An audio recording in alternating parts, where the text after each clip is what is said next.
No. There it is. Hey, good morning, everybody. Ben and Woods, 97.3 The Fan. What happened there? Was hitting my mic. It wasn't. There was a weird setting from last night on. Oh, cool. Don't worry. It's cool when you're good. It's cool when people come in and mess with the board and then just don't put it back to the way that it should go. I like that a lot. Always my favorite part. Good morning, everybody. No echo. Okay, good. Good to be here with you. Ben and Woods, 97.3 The Fan. Today is, what is today? It's June 16th. Holy crap. Like halfway through the year. Right now, right? Somewhere around there. I'm Woodsy. That's Paul Reinl. He's the executive producer. Got us dialed in there, Paulie. Good morning to you, sir. Hey, how are you? Threw me off a little bit there. I'm not going to lie. Ben Higgins, your friendly neighborhood sports anchor, joins us as well. I like your waffly shirt. Thank you. I think we determined this was a good one. Yeah. At some point. The exact middle part of the year is the end of June. Noon on July 2nd. Oh, okay. Really? Yeah. Okay. I know he got so smug again. Well, I mean, Ben there's Smuggins rears his ugly head. 6 months from January to June, and then 6 months from July through December. Yeah, we're close. But because February only has 28 days, the actual midpoint I'm of sorry, the year everybody. I'm sorry. comes on July 2nd. You don't always have to be right. That's fascinating to me. That the actual midpoint of the year is July 2nd July at 2nd. noon, you'd say, Paulie? That's what it says. No, we should celebrate that a little bit more. We should. We're halfway midpoint home. of the year day. Sorry, it's like the 8 o'clock a.m. We'll of be the in year. Chicago for the national midpoint of the year. Yeah, day. we will. We We'll will. be like at the airport. That's right. We'll be coming home from Chicago on the airport. Now, Ben, I'm unclear. What is 4 times 12? You're unclear. Yeah, what is 4 times 48? 12? Okay. All right. Now I know. All right. I would. Did I say it smugly enough for you? Yes. Okay. Yes. It's a rough morning, obviously, around the country. I'm sure everyone saw we woke up to the news that Jelly Roll has filed for divorce from Bunny XO, which I find fascinating in many respects. Jelly Roll, industry plant that he is, lost like 600 pounds and then was like, you know what? Thanks for riding with me and helping me raise my 2 kids from a previous relationship and, listening to my music and, living life with me as Jelly Roll. I'm out. I'm going to move on to greener pastures. It's fascinating. Now, again, so I don't know what has happened in their relationship. I'm just telling you the entire universe's perception of Jelly Roll and Bunny XO. Do you think does he look better with less weight? Yes. You think so for sure? I mean, come on. Does everybody? I don't know that Yes, that's always I the think. case. I have trouble when I get used to seeing someone heavier and then all of a sudden they're a thin person. It takes some getting used to. It's hard for me to get used to. I don't remember you being chubby. That's good. I don't at that's all. good. Like I don't. When I see old pictures, I go, I didn't work with that guy. Like there's no way. Drew Carey hosting The Price is Right as a thin person. He looks good. He looks good. I'm used to it now. It's jarring. But it's still jarring to me to see him thin as opposed to on the heavy side.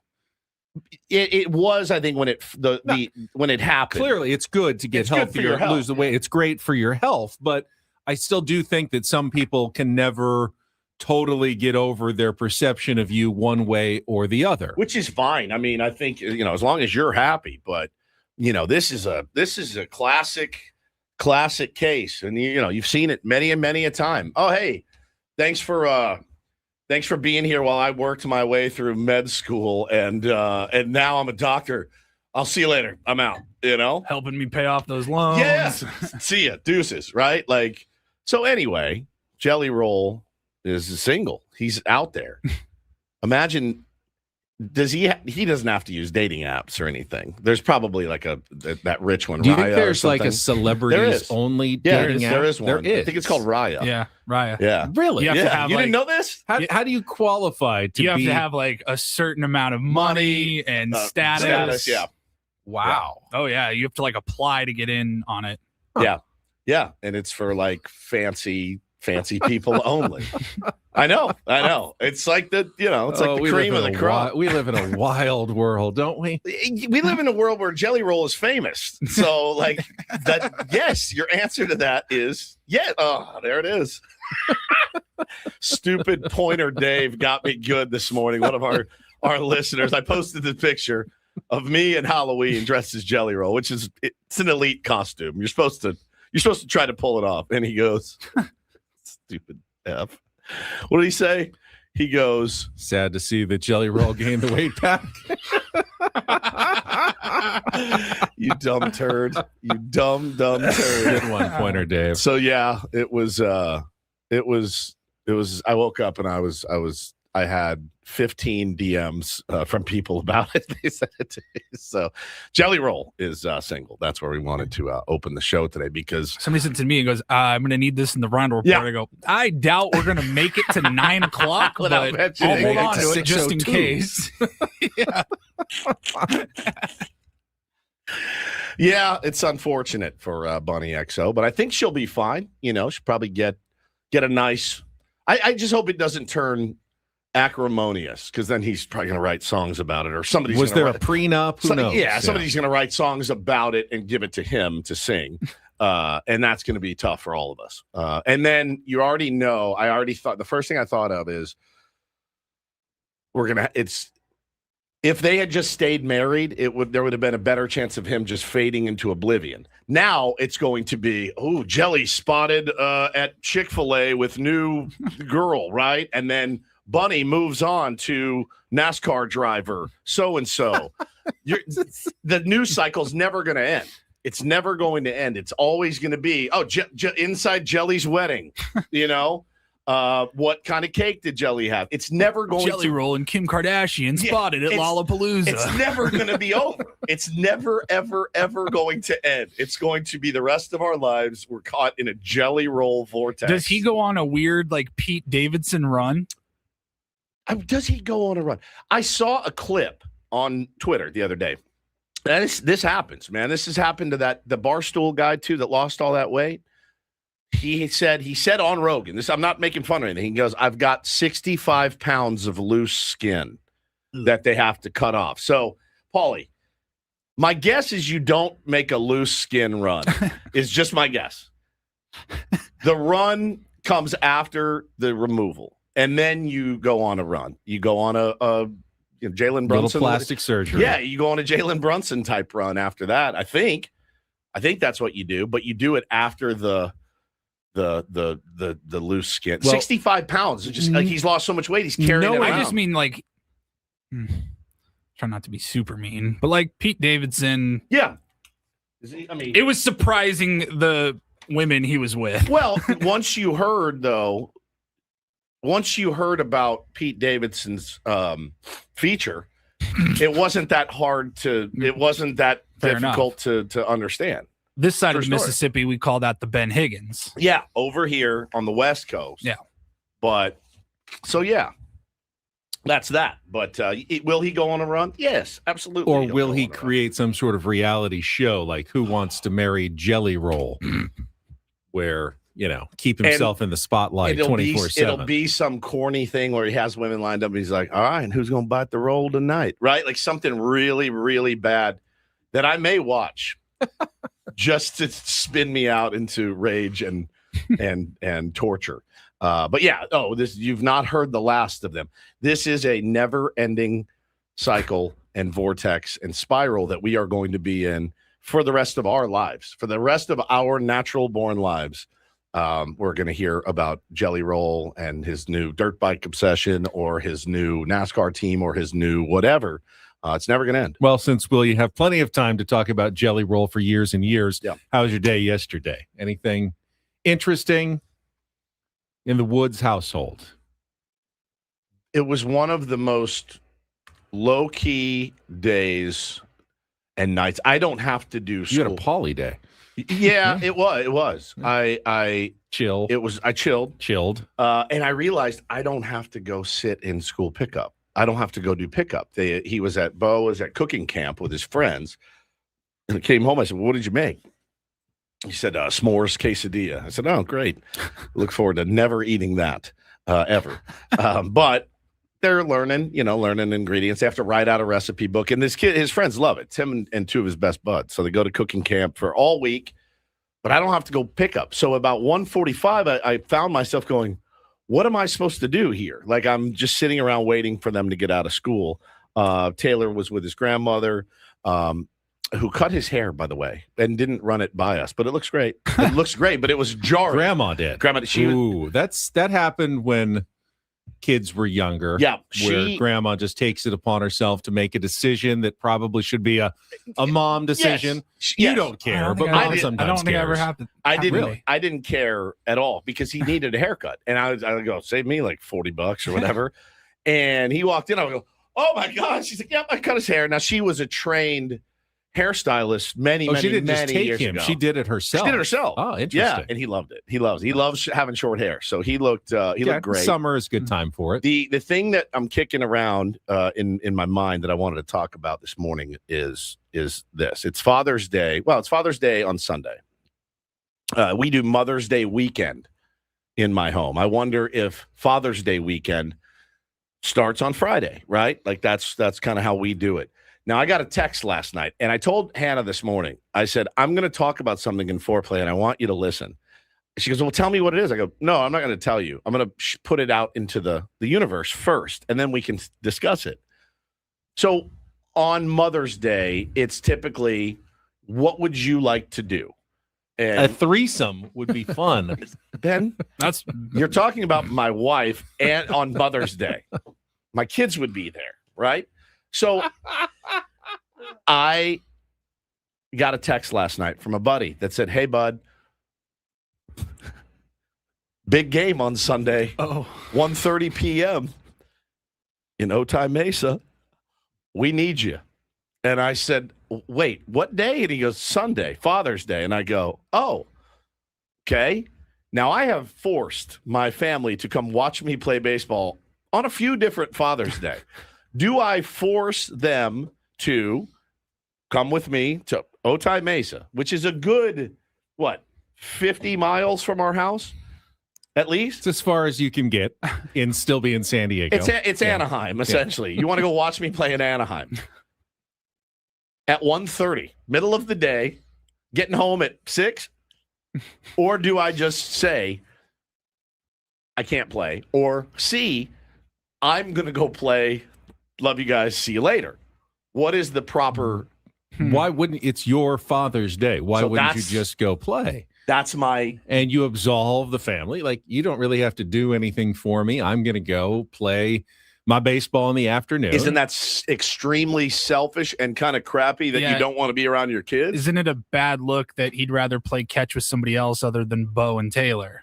Aren't you around your kids the other 364 days of the year? I am a very present father. I think you are. A very present father. So my thinking would be that you are under no obligation to make extra time for them on Father's Day. That's just me. Should they come out and watch me play, though? If that's what I truly, because I would like them to. Hannah says in the chat C, which I think was I'll just go play. I think that's what C was. But Otay Mesa, Ben, I'm leaving the house for a 1:30 game at 11 and maybe 10:45. What do you want? If I had my choice, if I had my druthers, it would be at a different location and they could come for a few innings. You go down there, it's not a different location, though. I mean, given the circumstance, would you rather have them want to go and come watch you, or would you rather just be like, hey, you guys can enjoy your afternoon. Thanks for a great morning. I'm going to dip out for a few hours.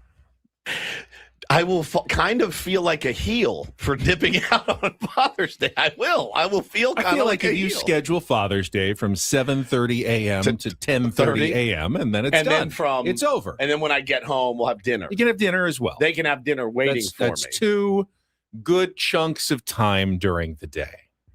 You think that's okay? Well, it certainly wouldn't be okay on Mother's Day. So they would never even consider scheduling games on Mother's Day. There's no way. But what if Hannah wanted to go play? Go on Mother's Day. Go. Her day. I would say go. I would say you would say go. Yeah, right? I would say go. I play golf on Golf is like a known Father's Day activity. You don't bring the whole family along, kids in tow. You go play around a golf, then you have dinner with your family, you have breakfast beforehand, whatever. That's a normal Father's Day thing. Okay, you don't play golf right now. You play baseball. That's normal. Then. I think that's normal. All right.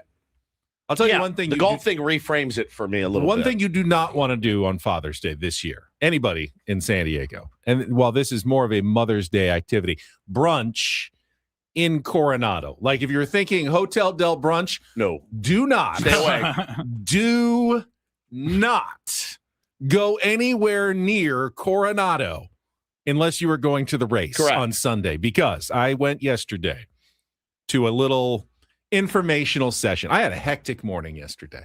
I looked at the clock at noon and I go, it's only noon. I have done so much. Obviously, the radio show. And then I jetted out the door because, I didn't know about this 10:30 news conference at North Island, Coronado, the naval station about NASCAR. And you are the sports director. Until about 9 a.m. Because, as it turns out, all the important NASCAR emails have been intercepted by my spam filter. Oh, my God. Because I didn't know about this. So I get this panicked during the show yesterday, panicked email from our desk. We don't have any photographers. Can you get there? And I go, so this press conference is at 10:30 in Coronado. I need to still go to Channel 10 to get my camera gear. That's off the 94. Then get to Coronado to the base and set up for a news conference by 10:30 in 30 minutes. I don't know that that's possible, but I got out the door the instant the show ended yesterday. Got lucky on all the signals, no traffic, pulled into Channel 10 at like 10:11, threw my camera gear into my car, still got lucky on the traffic, got over the bridge, hit the lights in Coronado, pull in at like 10:27, and I see them all setting up, getting ready. I'm thinking, most of these things run late. Military does not run late. The commander, the captain who runs the entire North Island Air Station, Naval Air Station Coronado, is there at like 10:29 and 30. He's looking at his watch. Says we are starting at 10:30:00. 10:30 hours on the dot. I scramble, get my camera set up, like 5 seconds to spare. I am ready to go for this news conference. That's the commander of the base, the mayor of Coronado, the police chief, CHP, Caltrans, NASCAR, and they are all preaching one very dire message. Do not go anywhere near Coronado if you do not have to be there this weekend. There's going to be tens of thousands of people descending on Coronado Friday, Saturday, and Sunday for the 3 days of racing. There are only, of course, 2 access points to Coronado. Oh my God. The bridge and the Silver Strand. They are going to do everything in their power to try to make it as convenient as possible, but And the race is like at 1 on Sunday. They say, hey, if you want to get there at 7 a.m., that would be great, just so we can stagger some arrivals, get there as early as possible. So go through this entire press conference, takes about 30 minutes, interview a couple of guys afterwards, shoot a stand-up. It's like 11:15. I'm trying to clean up my camera gear.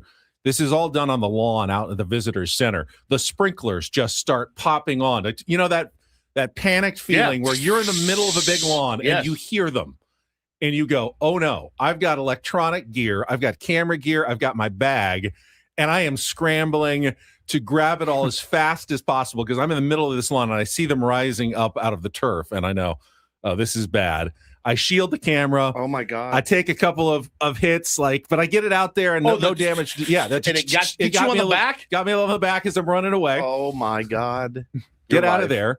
I still need to shoot a couple of more stand-ups. So I go all the way over to the Silver Strand side because I want to show, okay, here's your 2 access points. So I go over there, shoot a stand-up, go back to the bridge, that little area right in between by the toll plaza where they used to take tolls, shoot another stand-up there, get back across the bridge. Now I'm starving. I stop by a torta shop in Barrio Logan and get a sandwich because I am starving at this point. I have the sandwich in my car. I look at my clock, 11:59 a.m., and I'm going, how did I do all of this? And it's not even noon yet today. I mean, what time did you get home? And then I was at Channel 10 for my normal amount of time. And I got home probably at 3rd or 4th inning of the game. So 5:45, 6 o'clock. Somebody just said, 10:30 is not military time. Is anybody surprised? 10:30 hours or what? I don't know how military time works. I know it's a 24-hour clock. So yeah, what would it be called? 10:30. 10:30. 10:30. Just 10:30. They don't put an O in front of everything. What do they say? Hour, like 10:30 hours or 0800 hours or 0800 0900 0800 10:30 p.m. is 22:30. Yeah, 22:30. Yeah, 2200 hour. I don't know how it works. Somebody in the chat said I would pay money to watch Ben scramble. It's unbelievable. It's not the best. I would have paid money to watch the walk from the car at Channel 10 inside the building to get the camera and back. Right, like that. I can see it in my mind's eye. Not quite a jog. No, but not just a regular walk. It's somewhere between. Just the head down, chest forward, waddling in, carrying a lot of gear, trying to get away from these sprinklers. I'm looking back at the military going, you're supposed to do this early in the morning or late at night. It's not water efficient to sprinkler the lawn at 11:28 a.m. or whenever those things were going on. It also 11:28. Oh, yeah. 11:28. Right. The best was you were spun out for our entire show because trying to find out where the emails went. Yep. Get dialed in for this thing, beg to let him in, because he couldn't be. I was supposed to RSVP by last night. I'm going, I didn't even know this existed last night. When you get that text of like, hey, man, are you doing this or what? Like, are you coming today? And you're like, what was I supposed to do? What? There's nothing worse. No. But that was fantastic. All right. So the general consensus in the chat is that everyone wants to watch you walk fast and that I should just go play ball on Sunday if that's what I want to do. Okay. So and everybody also likes how you say torta. Torta. Torta. Is it delicious? It was pretty good. Yeah. Yeah. I mean, it's a place I hadn't been before. La Rica Torta. Okay. Right there in Barrio Logan. The rich torta. Yes. Okay. Very good. Thank you. No, we obviously Puerto Rico. We've obviously been ignoring the offensive ineptitude again, because how many different ways can you talk about offensive? Well, their offense is offensive and inept last night. Had been certainly decent the last few days. It had. As soon as you get excited, Dustin May shows up to just twirl one at you. I mean, I think Dustin May was in fact good last night. I'm not going to say that he was terrible and we were just worse. He was good, no doubt about it. Yeah, he was good. I think most teams would have had trouble with Dustin May yesterday. I don't think so, but really? Okay. Yeah. So he wasn't that good. He was fine. I mean, he was fine. When you're pitching against a AAA lineup mostly and scuffling superstars, that it was just one of those games where you look at and go, I would have rather seen a perfect game, frankly. Honestly, I would have rather seen. I literally a almost said perfecto. that to you this morning. When we I pulled in. legit stand behind that. See, Watching your I team don't get want you to watching your team get one all-time hit. history perfect game. That's way more fun to talk about. It's way more fun to talk about. Also, maybe it sparks change. You know what I mean? At that point, maybe there's a change. I agree 100%. If you're gonna if it's gonna be that bad, you might as well just go all the way. I mean, they just made like 9 changes to the roster in the last week, Sure. which had generally been, I believe it was yesterday that we were praising all the guys who had come up to inject some life in the offense and some new looks from everybody. And one of those guys was on the bench. yeah, Samad Taylor didn't play. Yep. Righty matchup. Got a day off, yeah. Matchup for a day off. Had played 6 or 7 games in a row. I get it. Guys are going to get days off, but I would have rather seen the no-hitter, the perfecto. Because again, see, but when you get the no-hitter thrown, you then get the stats like they brought up during the game. Last Cardinals no-hitter, Bud Smith against I was Padres. at that game in 2001 when Bud Smith, who no one has ever heard of and no one ever heard from again, right? No hit the San Diego Padres. And then you're just stuck like being the team that Bud Smith threw a no-hitter against in 2001 because you were that bad. Yeah. It was that's what you want. You want that to, hopefully light a fire, but we'll I see. kind of view it like that's your cross to bear until you change the narrative. Yeah, you have to bear said cross, but we'll talk about it next. I mean, again, not a lot to talk about. A walk and a hit for your San Diego Padres last night, and just a really ugly. I mean, they've been statistically the worst offense in baseball all season long. Correct. So, like, odds are fairly high, I guess, that there may be more one hitters in the future. Could be. Could be. You never know. Can't be that surprised. All right, well, let's get rolling here on a Tuesday morning. We'll take a quick timeout. Before we do that, let's give away an early prize. I always like to reward the tier ones who get up early. We got those Andrew Santino tickets. Comedian Andrew Santino coming to the fair at the Sound on June 28th. If you win the tickets, and you can do so by calling now, third caller, 833-288-0973. If you win the tickets, you're also going to get same-day admission to the San Diego County Fair. Call now to win the Andrew Santino tickets, 833-288-0973. We'll come back. We'll set the menu. We'll go through the quick wrap-up. Wasn't many highlights. Nope. Really on either side. The catch, the Jackson Merrill catch was spectacular. But other than that, it was. Yeah. It was a spectacular catch. Keeps bringing back home runs. Well, I haven't heard Jesse's call of that one yet, so I'll look forward to that. And that's about it for the crap up coming up next with Bennett Woods on San Diego's #1 sports station, 97.3 The Fan.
He just here. I'll show you a little. Just a little. Please Just a don't. little bit. What hurts on you? Nothing at all. A little bit. Not that now. So let's say whatever you're about to touch is the only thing. Let's say It's gonna hurt. Right? All right, yeah. Okay. Pretend your knee hurts. Pretend your knee. It's going to in a second. Right here. Oh, that is not pleasant. Hey, player, this is all yours. This room with this view. This speakeasy with this cocktail. Hey, could you make that too? The spa with this. Ah. And this pool on this roof. This is all for you. The all-new Hamul Casino Resort, now open.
Ben Woods brought to you by David P. Shapiro, criminal defense attorneys helping good people regain control of their future when charged with a crime since 2010. Visit davidpshapirolaw.com. Craig Stammen didn't really let the stink of yesterday's game get on him. He wasn't there. He wasn't there. He was. We found out after our show yesterday that Ron Marinaccio received a 3-game suspension from Major League Baseball for hitting. Who did he hit? Gunnar Henderson. Gunnar Henderson, that's right, on Saturday in the 9th inning with 2 outs. And then the manager almost always gets a 1-game suspension when a pitcher gets one of those 3-game suspensions. Ron Marinaccio appeals his. It takes some time. Usually it's reduced by a game. By sometimes. a game, yeah. But the manager does not have that luxury. No. He is not beholden by the CBA between players and owners. So he had to serve his yesterday, and he did. So Craig Stammen was not in the dugout for the Padres. Is that one of those 3-0 things? loss. Is he allowed to be there for like till 2 hours pre-game, before the game? And I then think. he has to. And Does he have to leave, or can he watch it in his office? I think he can watch in his office. I think we asked Schulte this. Well, I know when you get ejected, you can stay and go but and watch when you're in your suspended, office. you have to leave the premises. Maybe. Just watching it from the Sheraton. Yeah, somewhere. he might have had to go back to the hotel at that point on suspension. So he was not there. Randy Buffalo Knorr Wild Wings down the street. Yeah, served as manager. Apparently, the entire offensive turnaround was simply a Craig Stammen deal because they stopped hitting without Craig Stammen in the dugout. He will be back today for the second game of the series at 4:45. We'll get to our Padres crap up and a quick look at the highlights from yesterday's game, mostly lowlights, as the Padres were unable to hit Dustin May in just a second. But it is Tuesday. Coming up on the program today in our 7 o'clock hour, we will have Don't Do This and our MLB Reach Around, which featured a cycle yesterday in Major League Baseball. We'll go through all the rest of the action in the big leagues. In our 8 o'clock hour, we'll play some Take on Woods at 8:20. Chance for you to qualify for our grand prize staycation at the Town and Country, $250 food and beverage credit. And then at 8:35, the incorporator, Jesse Agler, will be with us. I think we are on the letter L this week, so I'll find a good L word for Jesse to work into today's game. In St. Louis, they are on a hot and sticky road trip through Baltimore, St. Louis, and then Texas at the end of the week. Yep. So definitely one that you got to grind your way through. Padres currently 2-2 on that 9-game trip. 9 o'clock hour, our Rondell report, and then David J is going to stop by from Mad Friars in studio. Really need to learn more about who these guys are that are now making up the San Diego Padres. Guys like Nick Solak, obviously Samad Taylor, Jace Bowen, and who's replacing those guys now at AAA, and is there anything on the rise in the minor leagues? So we'll take a look at the Padres in the minor leagues today. In and around that, we also have another giveaway. We already gave away one prize this morning, but we got another one, and this one is a little special because we're going to be giving away a 4-pack of tickets to a screening of the movie The Sandlot and a Q&A with Patrick Renna at Balboa Theater on July 25th. And the reason why this is interesting is that you might remember the event that Adam asked Ben to MC. But they wanted Woods. Right. And Adam asked me. I remember this. You guys remember this? And we all remember, don't we? Do we? I don't know. I mean, I'm happy to rehash it. But I'll never forget it. I'll never forget it either. Ultimately, they went back. We got the original choice, and Woods is going to be moderating that with Patrick Renna at Balboa Theater on July 24th. And we are going to give away a 4-pack of tickets to that screening. You can get your own tickets at Ticketmaster.com. This is this during Comic-Con or around Comic-Con? Yeah. So you're going to have to listen. July 25th. You're going to have to listen to win. And this is the sounder, so don't call now. But the next time you hear The Great Bambino from The Sandlot, call 833-288-0973 sometime between now and 10 o'clock, and you can win 4 tickets to be there with Woods and Patrick Renna at Balboa Theater on July 25th. Yeah, I think I'm going to bring the whole fam and watch the movie and do the whole bit. Nice. I think. I'm pretty sure. That's the plan, at least. Now they could bail, and I end up going down there just do the Q&A. But I've seen that movie 1,000 times, so I'm well versed. Hey, when I was Bo's age or Taylor's age, even getting a chance to meet Ham, it would be from pretty the cool. Sandlot is pretty cool. Bo is going to be like, hey, how you doing? He's just unimpressed by. He's met Manny Machado. He's met Juan. He's just like, all right, whatever. Like you can't impress him. Hey, how's that ice cream? It's all right. He's tough. It's too cool. It's not too cool. That's too cool. He's just hard to impress. He really is very tough. So I mean, I think he'll like Shania Twain syndrome. Yes, that don't impress me much. Yes, but he has Shania Twain syndrome. STS.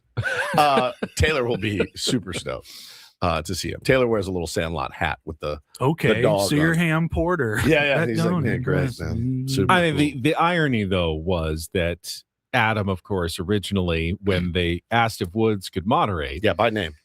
Adam thought, well, but Ben's more of the moderator, Right. so I'm going to ask him, even though I've probably seen The Sandlot twice in my life, Yeah. and Woods has seen it, as he said, like 1,000 times. I mean, I Could know it, recite the whole I movie. know it by heart. Yeah. I mean, truly, it's something that's been on in my home. My kids watch it still all the time. I watched it. You know, I'm 35. I'd watch it if it's on TV. yeah. It's What's the name of the dog?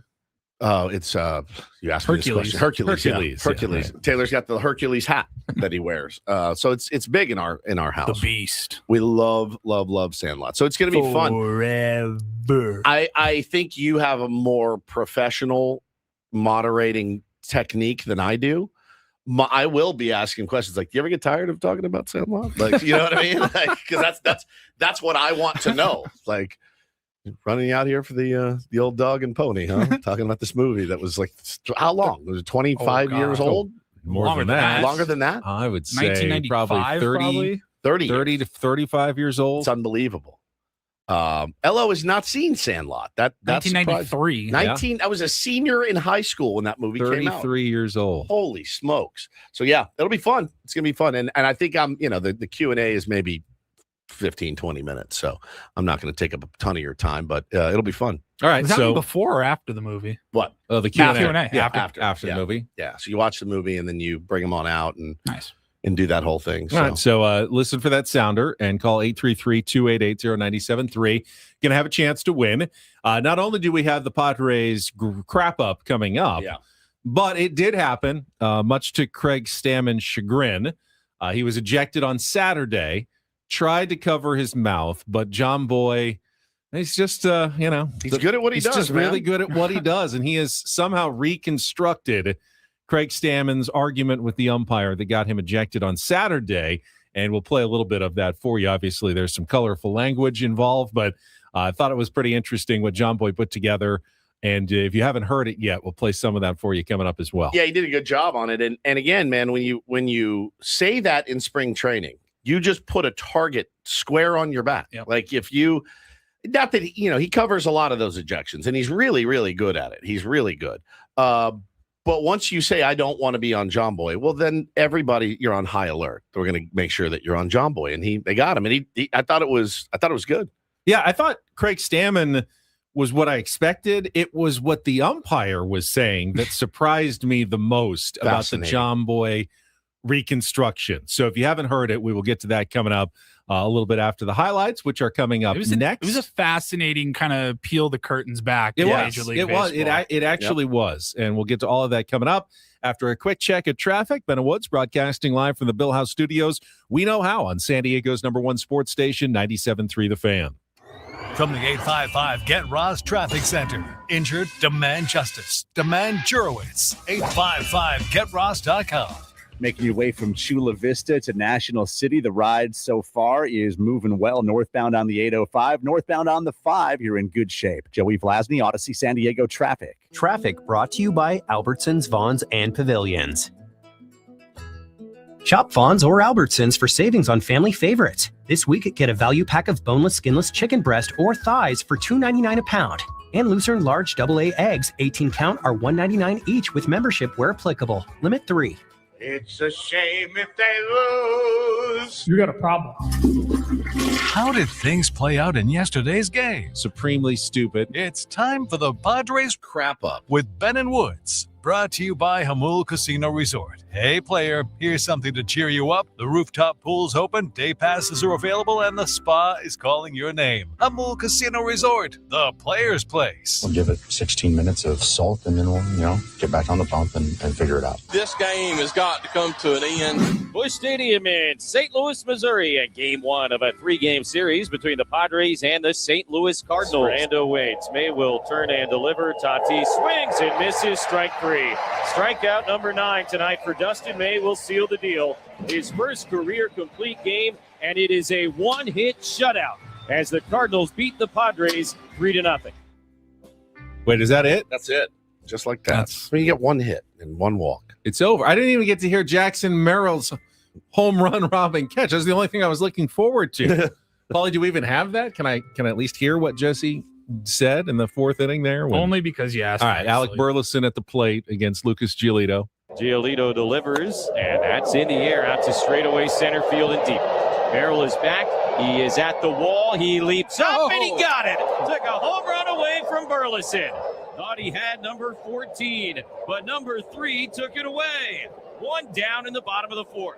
Great catch, man. And he's really, really gotten good at robbing home runs. Yeah. I mean, it's an art form, the way that he does it, the way that Toddy used to do it. Number right 4 field. this season? Yes. For I him? mean, it's crazy, man. I mean, he It's to the point where Gold you glove, you platinum expect glove. I mean, him to bring it back now. Dude, yes. Like As soon as he hit it. It's not that you're not surprised. You just kind of expect him. If there's a chance, you expect him to get it. Yeah. But it's, of all the places you can hit it, there's a window of about this, like I've got about 2 feet here where it's over the wall, but still reachable by a human being. Right. And you have to hit it exactly At that the time. far just to give the guy a chance at it. You've got to think that, it's rare that the ball is actually going to be right in that spot. But for some reason, Padres pitchers give up a lot of really close to home run balls that Jackson Merrill can somehow. And, Tatis has had a bunch of them as well. It's not great for pitchers, but hey, I guess your distance on home run matters when you've got the Padres outfield and you can still keep it in the yard.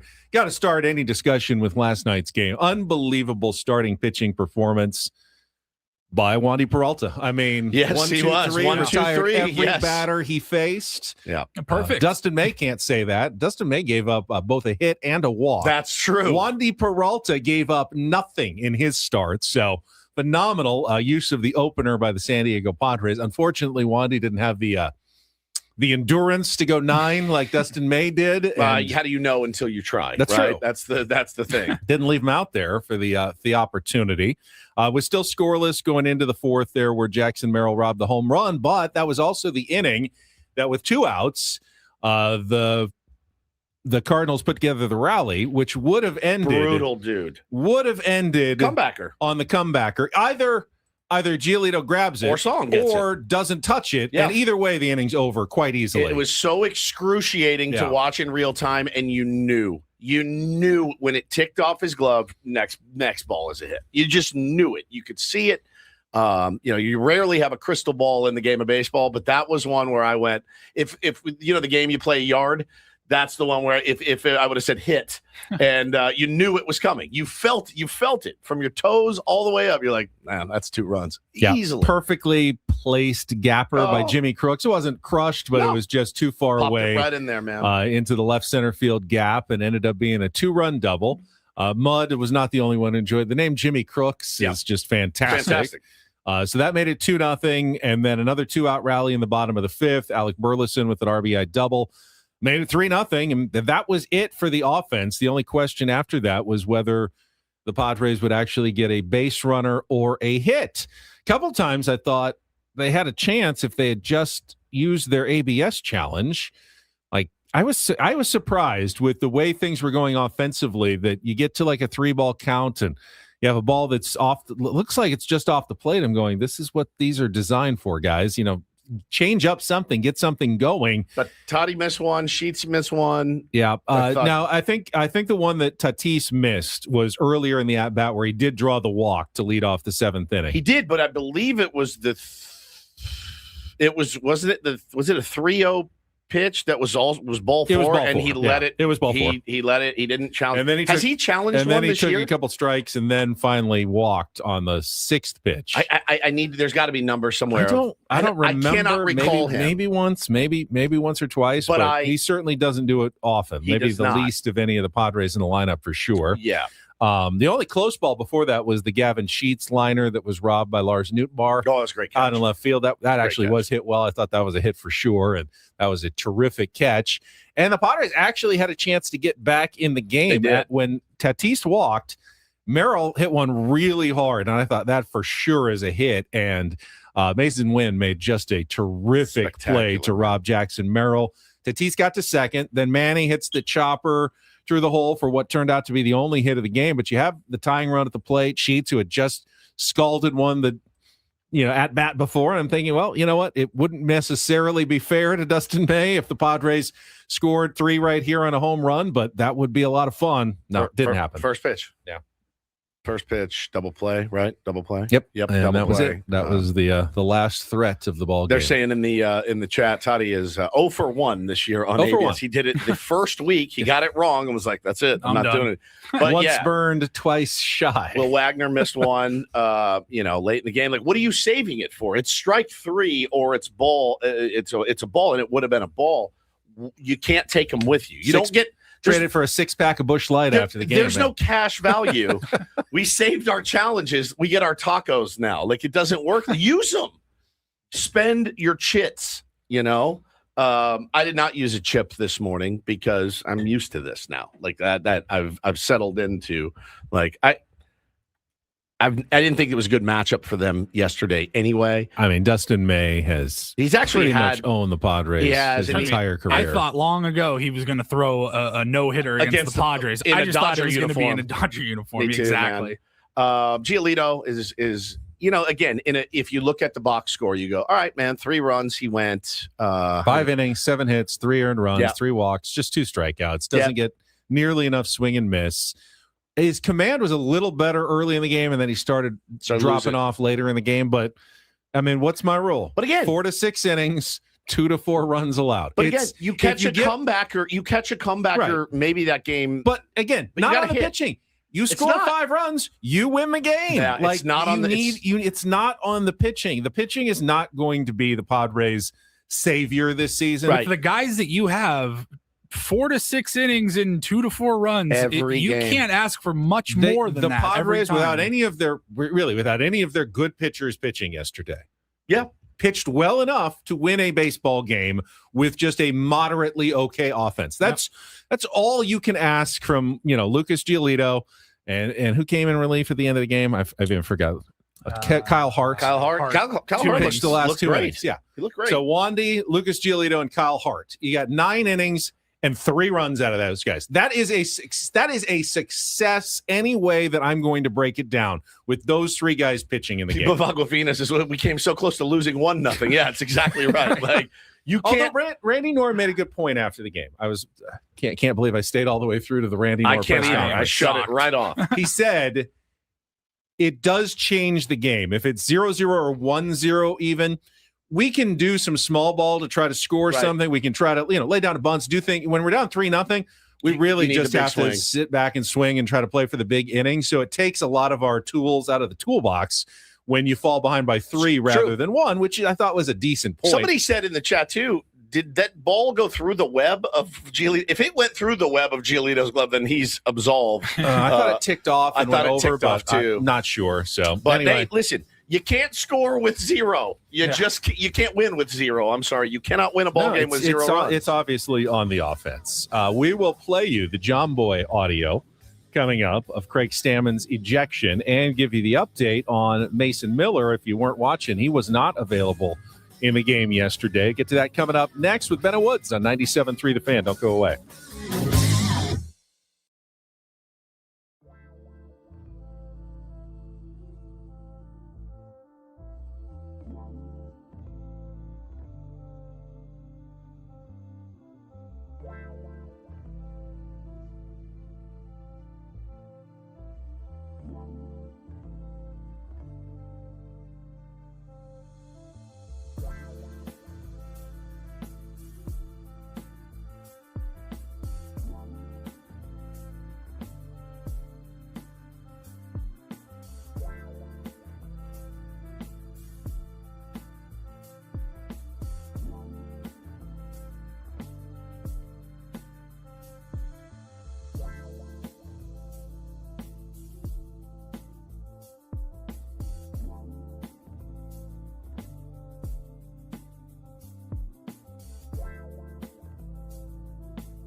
I'll guess I'm Meta Woods appear on the SDCCU fan hotline. It's not big bank banking, it is better. And after analyzing the audio of the post-game Randy Knorr news conference a little more closely, Lucas Giolito innocent. Apparently the ball did go through his glove, not off his glove. He was asked, or at least Randy Knorr was asked after the game, and the audio isn't great here, Paulie. This is Randy Knorr via Potato. Ball go through his glove. Yes. That's rough. He almost survived that. That ball goes through his glove. He catches the ball, we get out of the inning, and we go from there and see what happens. We can do some other things. Maybe take a few more pitches, maybe drop down a bunt. But when we're down by 3, it's we got to kind of hit our way back in. He's in a tornado. Yes. All right. So that's where I heard him say, we could do a few more things, lay down a bunt, some other stuff if we're not down 3-0. It still would have been 0-0 and then 1-0 in the 5th. So get a new glove, though. Like if you go out to the field with a glove that's hanging by a thread, that can happen. They hit really hard balls. I would not go on the field with subpar equipment, even if it was my old trusty.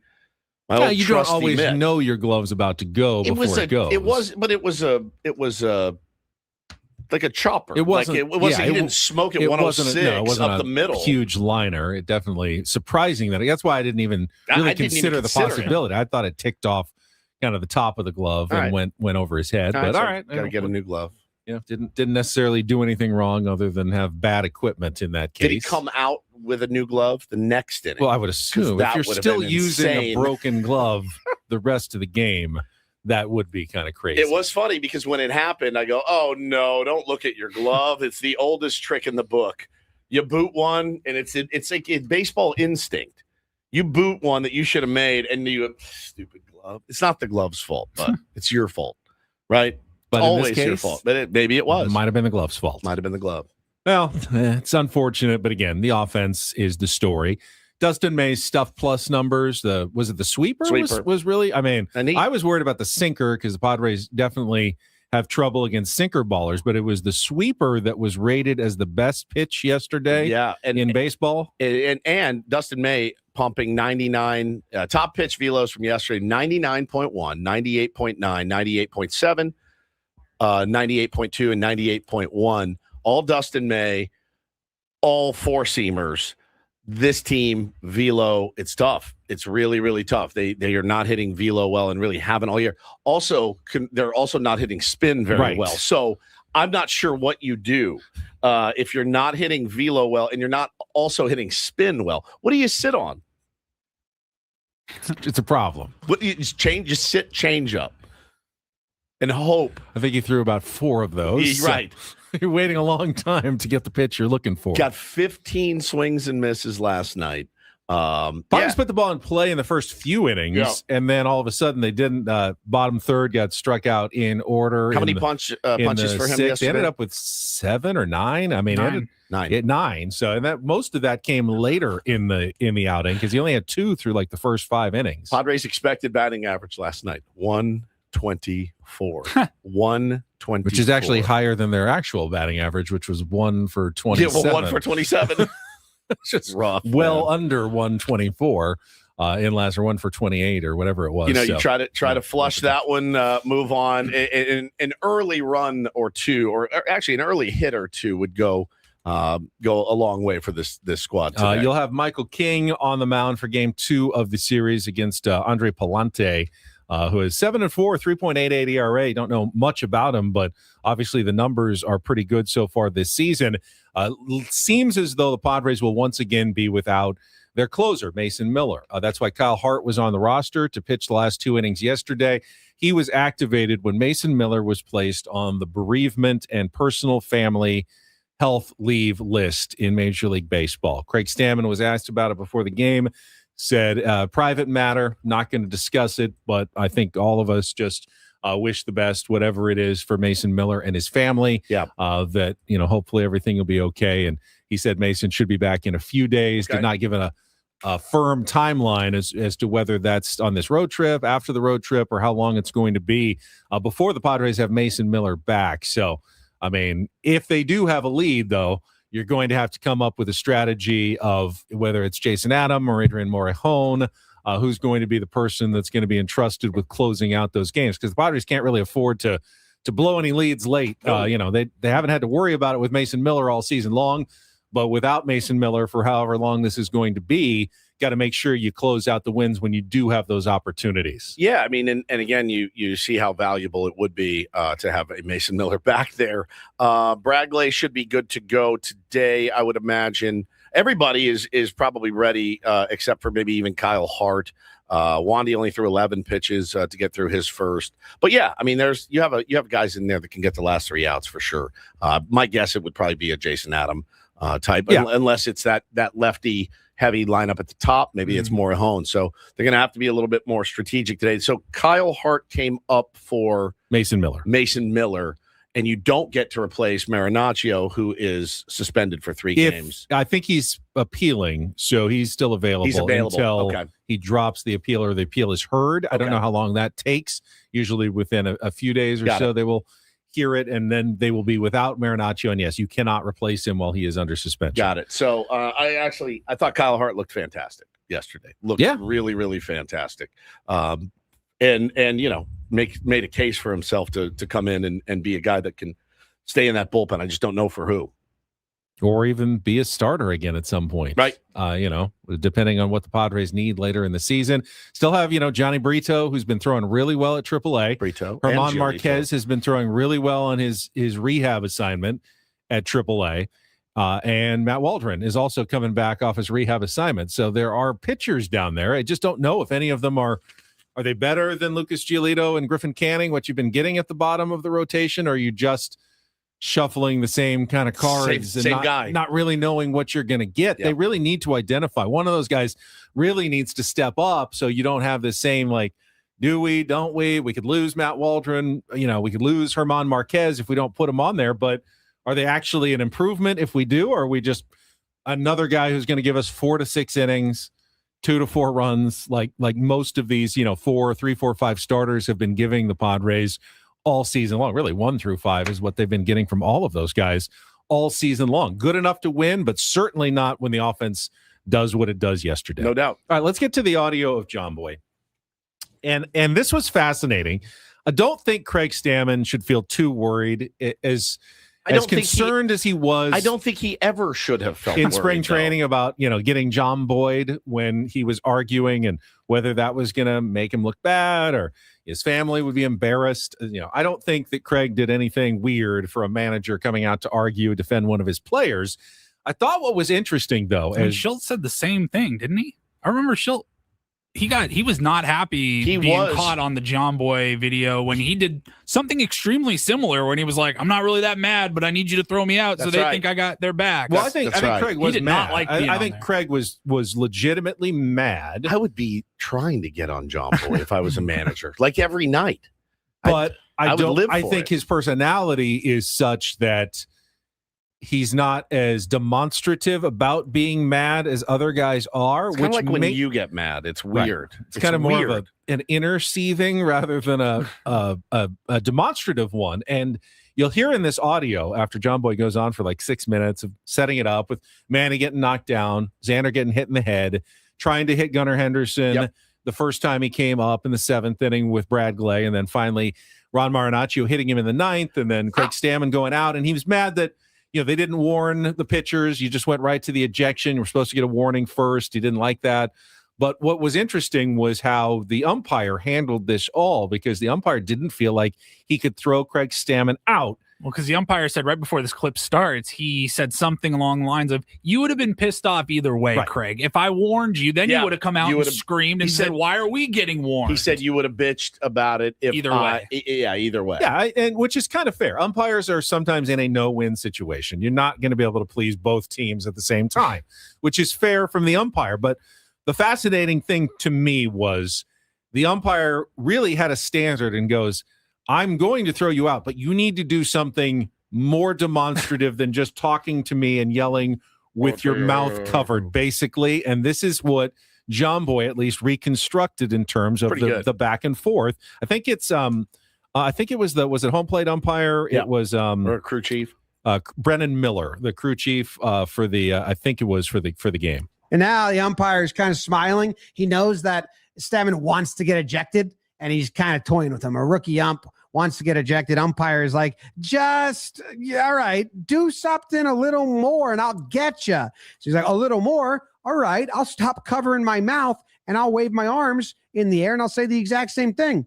That's a horse call. Let's go. Come on. Unbelievable. The umpire's view of this is really good. After he gave him a little bit more and got ejected, he says, all right, that's good. Gone. Okay. A little passion. I like it. Very patronizing. So there you have it. He knew he wanted to get ejected. So umpire basically saying, hey, man, you got to take your hand away from your mouth and make this a big thing so I eject you and it looks warranted. Otherwise it looks like I'm ejecting you for nothing. Make it obvious that you're yelling at me. So that was the point the umpire was trying to make was, hey, I've got my own bosses who are going to look at me, and if I throw you out and it doesn't look warranted, I'm going to get in trouble. So you need to drop your hand off your mouth, scream an expletive at me, and throw your hands up in the air, and then I will throw you out, as we all know this is going to end that way, but let's get on with it, please. And then he kind of got a little patronizing going, oh, okay, passion, very I like good. it. Very nice. Good. Well done. Very nice. Didn't nice know to you had see. it in you. There you go. Not as soft as I thought you were. Good for you. The funny thing is Craig Stammen had a long big league career, and that is typically respected by an umpire. However, he has not had a long managerial career, and that is disrespected by an umpire. They do not, and I've seen this. He's a rookie again. He's a rookie, and I've seen this 100 times. Umpires, long tenured umpires going, who are you? Like, what are you? Who are you talking to? You've been here 6 weeks. Like, really, it's these fraternities, right? And Craig's a pledge right now. He's a pledge. He is not a member yet. And he wanted him to know, hey, man, I know you played a long time. Doesn't matter. You are brand new at this gig. Same with Kurt Suzuki and these other guys that are first-time managers. Doesn't matter how long you played in the big league. Umpires generally hold the job for, sometimes decades. Yeah, why wouldn't you? They literally have no repercussions at their job. But it does lead to that dynamic. Like, I will go through 10 of you being San Diego Padres managers in my career. Easily. I mean, we're kind of on that level now too. We're here, and all right, who's going to be the next manager? And we'll have them on every other Friday in the mornings. Like, we're here, we're established. Like the umpires, you guys come and go. You're hired to be fired. That's right. And I'm gonna need to get to know you a little bit, and you need to earn respect from me because I don't know you and you haven't been around. And that's exactly what happened last night, or when John Boy put that out. Getting to see that kind of behind the scenes from the ump. That was interesting when he was like, all right, I like that. Very good. It's like passion. Patronize me. But it was fake passion. Like, I need you. Well, basically what he was saying is, I need you to fake it here. I need you to fake it. If you really want me to toss you, you have to fake it. I think all right, that's good. Gone. Right. Okay. Fake it. A little passion. I like it. I know you're mad. I think he was mad. I think Craig's mad, though, doesn't ever rise to the level of what a normal umpire would want to see to eject like he's a manager. never going to be Lou Pinella. Exactly. No. Like, do you think Craig Stammen will ever kick dirt on anybody? No, never. That's never going to happen. Jay Hidalgo says, have you ever seen Ben curse when he's pissed off? No, Ben doesn't curse when he's pissed off. He rears his head and he gets mad. Right? It's scary. Kind of hulkish. Yeah, a little like you wouldn't want to tremble, see him when like he a gets tremble. The chest goes up and he's like, and he gets real mad. The head goes up, back. Vein popping out of the neck. Yeah. It is the neck though. You're like neck. You like elongates. You get mad. You sit up. Yeah, you know what I'm saying? Yeah. That's what you do when you get mad. What do I do when I get mad? You just curse. Yeah, just curse. It makes it so much easier. Can't say what you. It really makes it so much easier. But yeah, I mean, now here's Craig. He's put a target on his back. Please don't put me on John Boy. No, please don't put me on John Boy. That's all they're looking for. I will say, Craig, you survived John Boy. You did. I don't think this is going to come back to haunt you in any way at some point. Yeah, maybe at the family reunion, someone's going to bring out the audio and have a good laugh at some point. But no, I think he did all right. I think he's fine. All right, let's take a timeout. When we come back, we will get to DDT. Don't do this on a Tuesday. And don't forget, Jesse Ackler is going to join us coming up in our next hour. My tease for DDT is how high is too high? How high is too high? Yes. I like it. All right, that's coming up next with cannabis. with Ben and Woods, broadcasting live from the Bill House Studios. We know how on San Diego's #1 sports station, 97.3 The Fan. First, when your baseball team is in the hunt, every decision matters. Preparation shows up. Mistakes get magnified. That's the same mindset people need heading into retirement. Once you're close, there's less room for error. Market downturns, inflation, or poor timing can have a bigger impact. That's why Trajan Wealth helps people prepare before it's crunch time. TRAJANwealth.com. Their fiduciary advisors help build income and investment strategies designed to weather volatility, so you're not reacting under pressure. They're local, independent, right here in San Diego with offices in Liberty Station, Carlsbad, and Del Mar. If retirement is getting closer, and closer could mean, 15, 20 years even, now's the time to be proactive. You can start by calling 1-855-TRAJAN-1. That's 1-855-TRAJAN-1. When you're ready, everything can start at TRAJANwealth.com. Trajan Wealth, plan smarter, dream bigger. Advisory services through Trajan Wealth LLC. Additional services through Trajan Estate and Trajan Tax. Actual client, paid advertisement. Additional disclosures at TrajanWealth.com.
Hey, player, this is all yours.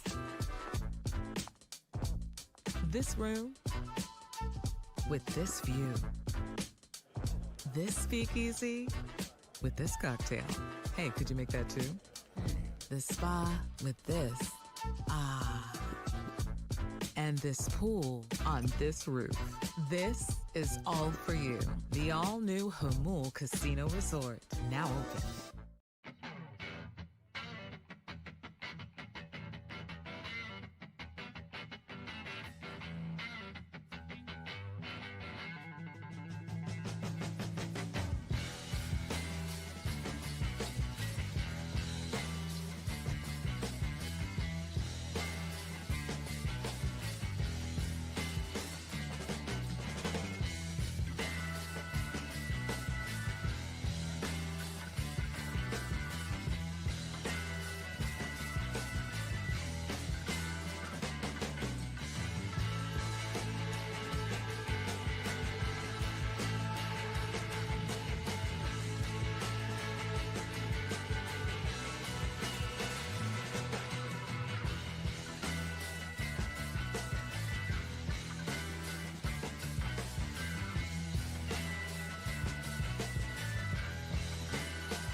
Woods brought to you by David P. Shapiro, criminal defense attorneys helping good people regain control of their future when charged with a crime since 2010. Visit davidpshapirolaw.com. Get a little World Cup talk in here on both sides of DDT this morning. I will get us started with from what the outside seems like an incomprehensible decision.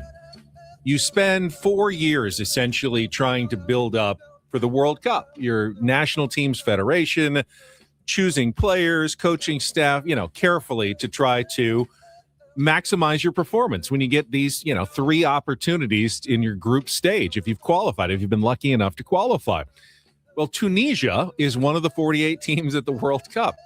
They didn't have a good first game against Sweden. They were underdogs, but, down only 2-1 at the half, but got away from them in the second half. They ended up losing 5-1.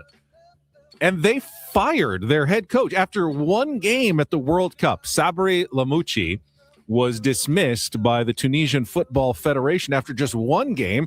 They've gone and hired someone new today. Hervé Renard. It's like, when do you get that call? Hey, what? Would you like to coach the next 2 games at the World Cup? They're not even out of it yet. I mean, you lose one game in group, you're still not done. Apparently, he was hired back in January, so there was already some questions. They didn't do well in the tune-ups leading up, 5-0 loss to Belgium in a friendly. There were some questions, like he had his son as part of the team, even though he wasn't on the team during preparations. It rubbed some of the players the wrong way. They didn't seem to react well to him, so I guess it was Daddy ball at that level? Kind of heading in this direction, Wow. But get your act together. I mean, you're on the world stage. This is your one opportunity, and you've come in such disarray that you end up firing your head coach after just one game. One match. One match at the World Cup. I get it. You have a bad World Cup. You're gone. Sure. We're moving on. New cycle. We got 4 years. Let's get going. But you still, I guess they think, hey, we're not out of it. Let's bring in someone else. What can you do at this point, though? As a new head coach, you're coming in. How do you change the culture this week? Nick says he got in a physical fight with his players. Okay. There are some rumors of behind the scenes. Yeah, rumors. Yeah, stuff as well. So Padre fans rejoice. if you gave a fan in our chat the reins for a week, how many managers would they go through? Craig Steven might have been out after the opening series against the Tigers. Over 2.5. Opening day. Yeah. Opening day. You're like, that's it. That was embarrassing. 50,000 people packed into here. That's it. You're done. You let some rookie Kevin McGonigal I'm curious, get you. what do you think? What's the earliest a manager's ever been fired in a season? In a baseball season? For a month? 2 months? I mean, this year was pretty soon with Rob Thompson. Yeah. and Alex Cora getting fired, That's a but good point. they weren't their first year managers or anything. Right. I mean, you've got to give guys an opportunity. I would say think, so. but- Yeah, one would think. After you win a championship, there is a certain order to things. You go on the late night shows, you go on the morning shows. Now, we're morning people, the three of us, and a lot of you guys up listening are morning people. If I had won an NBA championship, though, I think it would have been, you're out, you're celebrating, and that celebration usually lasts for a while. Like days. Days, and maybe even weeks. The Good Morning America appearance would have been a rough one for me, I'll be honest, and probably would have bailed on you guys. Now the Knicks, they got a little bit of a break in that they won on a Saturday night. The only thing better would be winning on a Friday night. Correct. Because you get then a little you get the extra whole day. weekend to kind of recap. Like if they won on a Tuesday night, they're doing television and radio hits Wednesday morning. That's exactly right. You don't sleep. Well, they've been going at it pretty good, and they had, I believe it was the starting five on Good Morning America, and they're being interviewed by Robin Roberts and the like, and OG Anunoby was on a different level, and many are in the chat are saying, I've never seen a human being that high, and I know Paul Reindl, by the way, and I still have never seen a human being as stoned. Ganja, a.k.a. cannabis. As OG was. Talk about the difference Coach Brown made and how he brought you all together.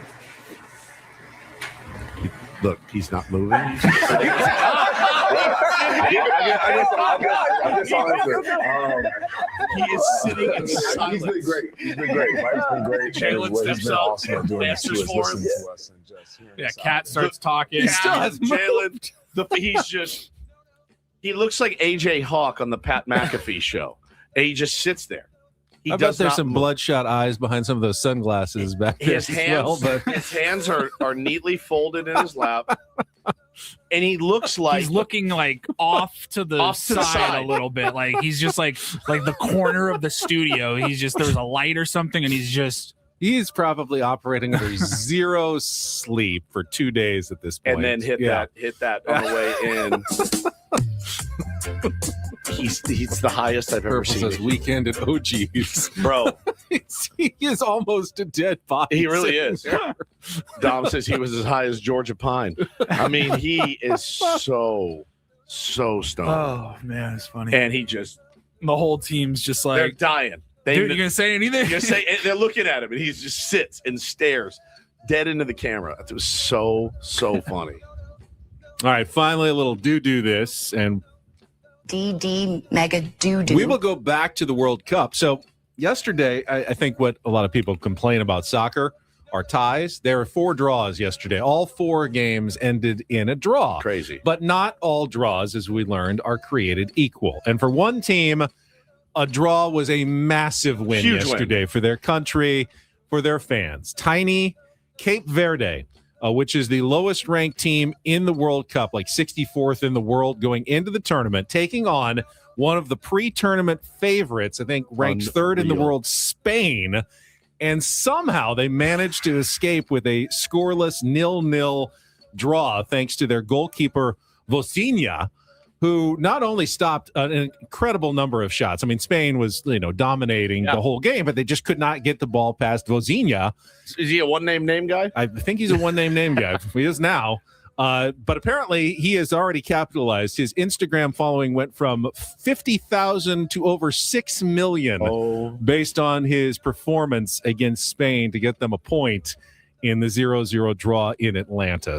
Those Sammy Levitt numbers right there. With that, and with that, Spain, you have just drawn against Cape Verde. Cape Verde, population of Cape Verde, Ben, is like 500,000 people. Yeah, there were some arrests celebrating in the streets in Cape Verde. I mean, they didn't score, they didn't win, and the streets are they didn't filled. lose. They just didn't lose, and that is one of the biggest wins of the World Cup. If you're a Cape Verde fan and you see your draw, you're like, oh, cool, Spain 9-0 at half, baby. Yeah. Like literally, you had. What were the Curaçao odds? is the smallest, slightly smaller, I think, than Cape Verde. They lost 7-1 to Germany, and they were like thrilled. They scored a goal, and we're just here. They were just happy to be there. Who is the guy out there? Because there's some degenerate that put $100 on a draw, and he's probably sitting on $1 billion today. I mean, a draw was such Bozina made 7 crucial saves, Nasty. which is, and he's over 40 years old. My goodness gracious, 40-year-old, really? 40-year-old goalkeeper. Incredible. That is absolutely incredible. That's a movie right there. That's the climactic scene of the Cape Verde Bozina movie that's going to come out in a few years. Yeah, that is really cool. Yeah. Excellent story. And that is Don't and Do This for a Tuesday. That was Don't Do This with Ben and Woods on 97.3 The Fan. All right, when we come back, our MLB reach around, we had a cycle in Major League Baseball yesterday. A cycle in college baseball, too. That's pretty rare, cycle in college and pro baseball on the same day. And have a couple of big-name players who were returning, at least set to return to their lineups today. Get to all of that coming up next with Ben and Woods on San Diego's #1 sports station, 97.3 The Fan.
He just here. I'll show you a little. Just look. Please don't. What hurts on you? Nothing at all. A little bit. Nothing. Now, So let's say whatever you're about to touch is the only thing. Let's say It's going to hurt. Right? All right, yeah. Okay. Pretend your knee hurts. Pretend your knee It's going to in a second. right here. That is not pleasant. Hey, player, this is all yours. This room with this view. This speakeasy with this cocktail. Hey, could you make that too? The spa with this. Ah. And this pool on this roof. This is all for you. The all-new Hamul Casino Resort, now open.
Well, injury comings and goings in Major League Baseball. We didn't really talk about it yesterday, but some injury news over the weekend, Woods. Atlanta placing Spencer Strider back on the injured list. Elbow issue, and they've decided to shut him down for at least 4 weeks based on results of the MRI and probably, re-examine him at that point. But Atlanta, very good team, has not been able to get Spencer Strider back to where they want him to be, which is, certainly going to impact their title chances. Where he was, a couple of years ago, it's so fragile, right? The starting pitching thing. And for Spencer, he was one of the most dominant pitchers there for a glimpse.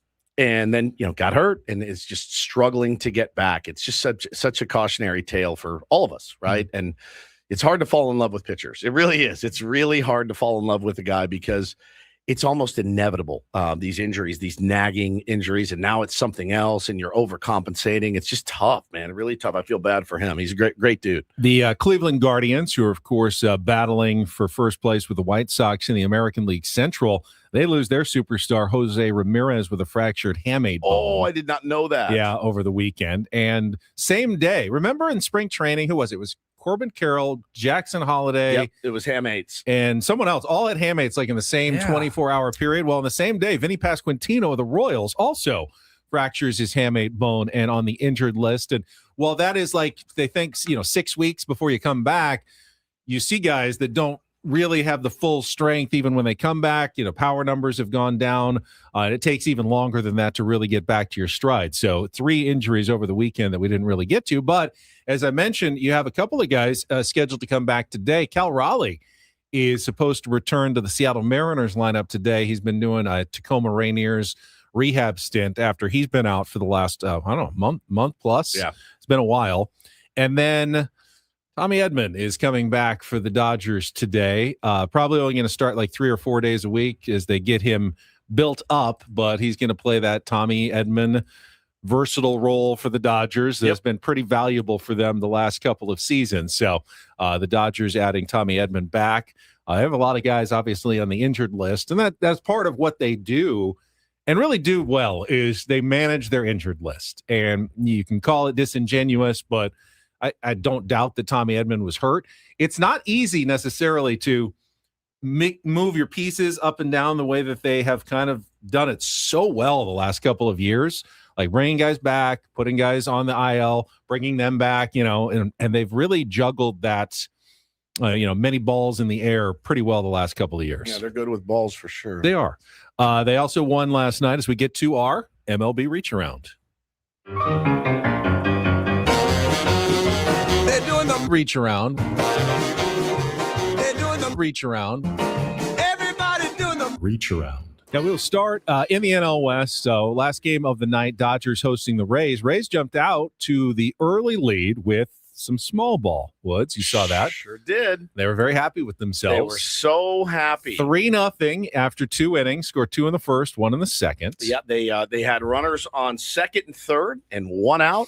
And they against Eric Lauer. Against Eric Lauer, by the way. It was Eric Lauer versus Nick Martinez in the old ex-Padres matchup, of course. I mean, this is a tweet from a Dodger fan. It says, Rays give up the possibility of a big inning versus Eric Lauer with men on first and second, nobody out. 2 bunts to score 1 run, then the inning ends. I don't care what anyone says. This is stupid baseball against Eric effing Lauer. I love it when the opposing team helps you. Yeah, it's even worse than I painted. Yeah, but they were up 3-0, and then it's against the L.A. Dodgers. With one swing of the bat in the bottom of the second inning, Kyle Tucker hits a 3-run home run, and now they're tied. There you go. And as it remained 3-3 throughout the game, Rays were probably thinking, boy, we probably should have gone for some more offense because pinch hitting in the bottom of the 7th, 7 Mile Casino's own Miguel Rojas. yes, indeed. It's a home run, and that turned out to be the difference as the Dodgers get the win 4-3 yesterday. Yep. The Diamondbacks. Almost like you should have scored more runs off of Eric Lauer, or at least tried to. Very similar game for the Diamondbacks, who also got a go-ahead home run in the 7th. This one by Pavin Smith. They beat the Angels 4-3 yesterday. But the interesting one was the Cubs-Rockies game, which was kind of back and forth. So Pete Crow Armstrong, in his first at-bat, hit a home run. His second at-bat hit a triple. His third at-bat had the double. Amazing. So he is going in reverse order. Yep. All he needs is a single, and he gets it for the 13th cycle in Chicago Cubs history. And the Cubs are leading 2-1 late in the game, I think in the 8th inning, when San Diego State, fellow San Diego Stater, like Paulie's got his Aztecs shirt on, Cole Carrick gets a 3-run home run to give the Rockies the lead. So it looks like PCA is going to get the cycle, but they're going to lose. And then the Cubs rally for 1 in the 8th and 2 in the 9th and win it on a bases-loaded walk to Shaw to walk off their 9th win of the season in walk-off fashion for the Cubs this year, 5-4. You didn't mention the pickoff. I didn't see the pickoff. He got picked off. Oh. Pete Crow after the single. Oh, he did? I didn't see that. No, he I just got saw the highlight cycle of the and was immediately picked off. Oh, I didn't see that. First pitch, first opportunity. Picks him off. Like the people people in the crowd, they hadn't sat down yet. They gave him the standing ovation, and they were still standing. That's a bit of a letdown after such a big moment. I was waiting for you to get to it. That. No, I did not see that. I just saw the highlight of the single, and I did not stick around for the pickoff. It's crazy that they won that game after that What a moment. Yes. Hit shit for the cycle. Boom. Picked off. Gone. Just like that. It does feel like the reach around is oftentimes what ex-Padre did what in what game. In the Twins-Rangers game, Josh Bell hit a 3-run home run in the first inning off Mackenzie Gore, and that was the difference as the Twins doubled up the Rangers 4-2. The Reds got 2 home runs from Eugenio Suarez. I feel like it's almost mandatory that you then say they call him Gino at this point. Gino, 5 shutout innings from Chase Burns. They destroyed the Mets 12-0. The Nationals won their 3rd straight. They beat the Royals 7-3. No, not the Royals. Yeah, the Royals 7-3. And they are now tied with the Padres, percentage points behind, but tied 3 games above 500 for the final wild card spot in the National League. You think the Washington Nationals are going to stick around for the duration this year? If they stay healthy and maybe get some pitching, I think. All right, let's finish the reach around. Then I want to go through what you think of the actual wild card contenders, because Padres they're not winning the division. Let's be honest about that. So who are the teams that you think are actually going to stick around? Phillies, one of those teams. They got 6 shutout from Zach Wheeler, 9 strikeouts, and a 9-0 win over the Marlins. They're another team that's battling for a wild card. Tigers over the Astros, 9-3. Colt Keith, who like Fernando Tatis Jr. had just 1 home run, had 3 of them yesterday. So now he's got 4, drove in 6. Good day. And the A's got 2 home runs from Nick Kurtz in an 11-2 win over the Pirates, who are another one of those National League teams fighting for a wild card spot. So if you look at the NL wild card standings right now, the Cardinals are in the lead at 39-31. They are a game up on the Phillies, who are 39-33, and then the Padres are 37-34. But right behind, in a virtual tie, are the Nationals and the Cubs at 38-35. The Diamondbacks, half game back at 37-35. And then the Marlins and the Pirates, 2 games back at 36-37. And the Reds, 3 games back at 34-37. Let's leave it at those 1, 2, 3, 4, 5, 6, 7, 8, 9 teams that are within 3 games of a playoff spot or holding a playoff spot right there in the National League. Start at the top. St. Louis Cardinals. They are currently the top of the heap. They were not expected to be contenders this season. This was supposed to be a rebuilding year for the St. Louis Cardinals, but they have vastly outperformed the expectations so far. Very young team. Sometimes you see with these young teams kind of wane after the All-Star break and lose some of their oomph. But they're a young team, but they also have guys like Alec Burleson. They've got guys like Jordan Walker with his resurgence. Like they also have some. Jordan Walker's still young too. He's young. He's having a really good season. He's got a couple of years. Like in the we big saw league. PCA have a great first half last year and then fell off the map in the second half for the Cubs. I mean, anything can happen. And, again, I think for all of the thing is, if you're the San Diego Padres, I actually think they may be, other than maybe the Marlins, they may be the weakest contender right now. Yeah. I do. Just at first glance, and the Pirates too. I don't know that. Well, with the Cardinals though specifically, I like what I've seen. They're a good team. Wilkheim Bloom, their GM, their president of baseball operations, throw out his plan, which was not going to be to trade away minor leaguers and pick up. I mean, is he going to go for it, or are they going to just take like, hey, this is gravy. If we compete, margins, we compete. Margins. You can buy on the margins. I don't give know the if appearance that you're I don't know if that's it. going to be enough. If other teams like the Phillies, obviously, usually going to be pretty aggressive, adding, like they did with Yohan Duran last year. The Padres are AJ Preller, always aggressive and adding at the trade deadline. I just don't know, unless the Cardinals change their strategy, if they're really going to be able to stick around all season long. I mean, listen, I don't know that the Padres can stick around with dead last in offense right now. I mean, dead last in most offensive categories. I think we all think the Phillies are probably going to stick around. It's like all this wild card talk, it's kind of like you're assuming the Padres will be there in 2 months. And I think that's a bold assumption. No, I mean, they're in this discussion, but 3 of these teams will make the playoffs. So Phillies, yes. I feel like they're probably going to stick around. We always do. They don't always, but we feel like they are. All right, Nationals are right behind the Padres. They can hit. They can hit. They can't pitch, though. Usually you need more pitching. Fangraphs, just for the record. All right, give me the record here. Gives them a 20.4% chance, the Padres, to make the playoffs. What about the Nationals? The Nationals have a 7.8% chance. Okay. They're not very low. Even though they're currently tied for a spot. How about the Cubs? I'm going to go by wild card here. You feel like the Cubs, with their big money, they should get it going. Likelihood of making the playoffs for all these teams are the Phillies are the highest at 77%. Wow.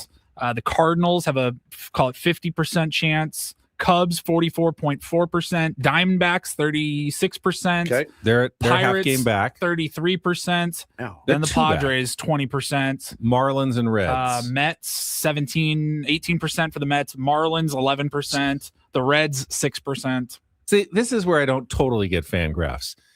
The Mets, who have been awful, they're 8 games under 500, have basically the same chance of making the playoffs as the Padres right now, who are holding one of the playoff spots. Well, they just beat the Padres. Yeah, it's true. But you can't ignore the long path that they still need to come back. Sure. I mean, They're they need to still win a 8 lot games more below. games. Yeah, they're 8 games below 500.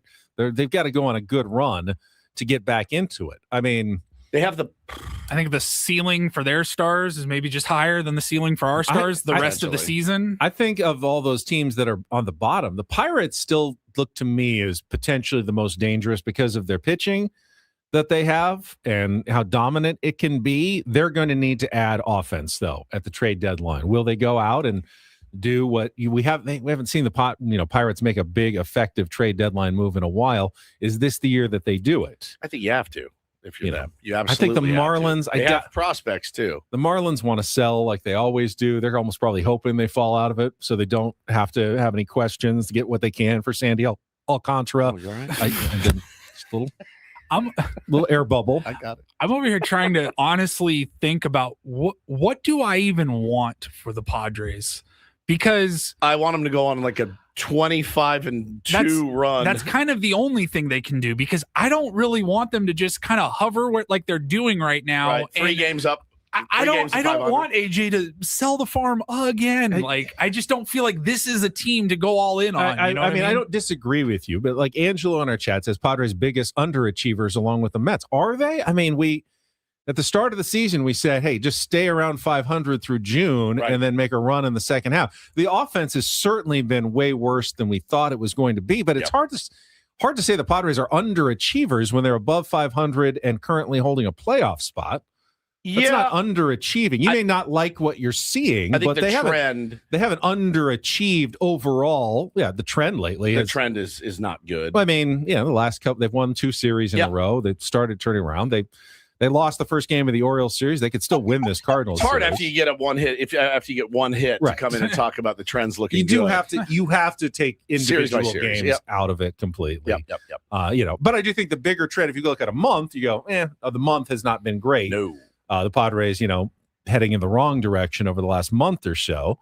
Over the last week, I would say positive direction. Over the last day, negative direction. So, it always is a window of how far back you look to see whether you like your baseball team at the moment or not. Yeah, and Sage makes a good point. They actually have technically overachieved relative to their play, as their expected win-loss record is 34 and 37. They're 37 and 34. Yeah, they've got a negative run differential, so they would expect them to have a losing record, not a winning record. But so do the Phillies, have a worse run differential than the Padres, and they're 77% to make the playoffs.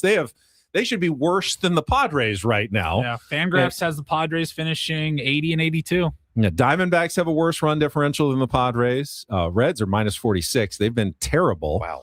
So, there's a reason all these teams are so close.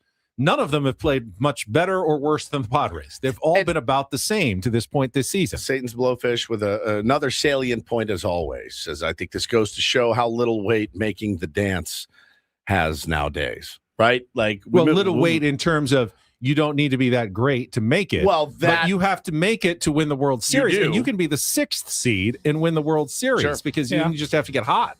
For a month. That's just a symptom of expanding the field, though. But if you tell me today the Padres make the playoffs, am I happy? Yes. The answer is yes. Of course. It's always going to be yes. It's never going to be no. Right. I'm never going to say no. 78 wins get you there. I do not care. I just want to get Machado can have a horrible season.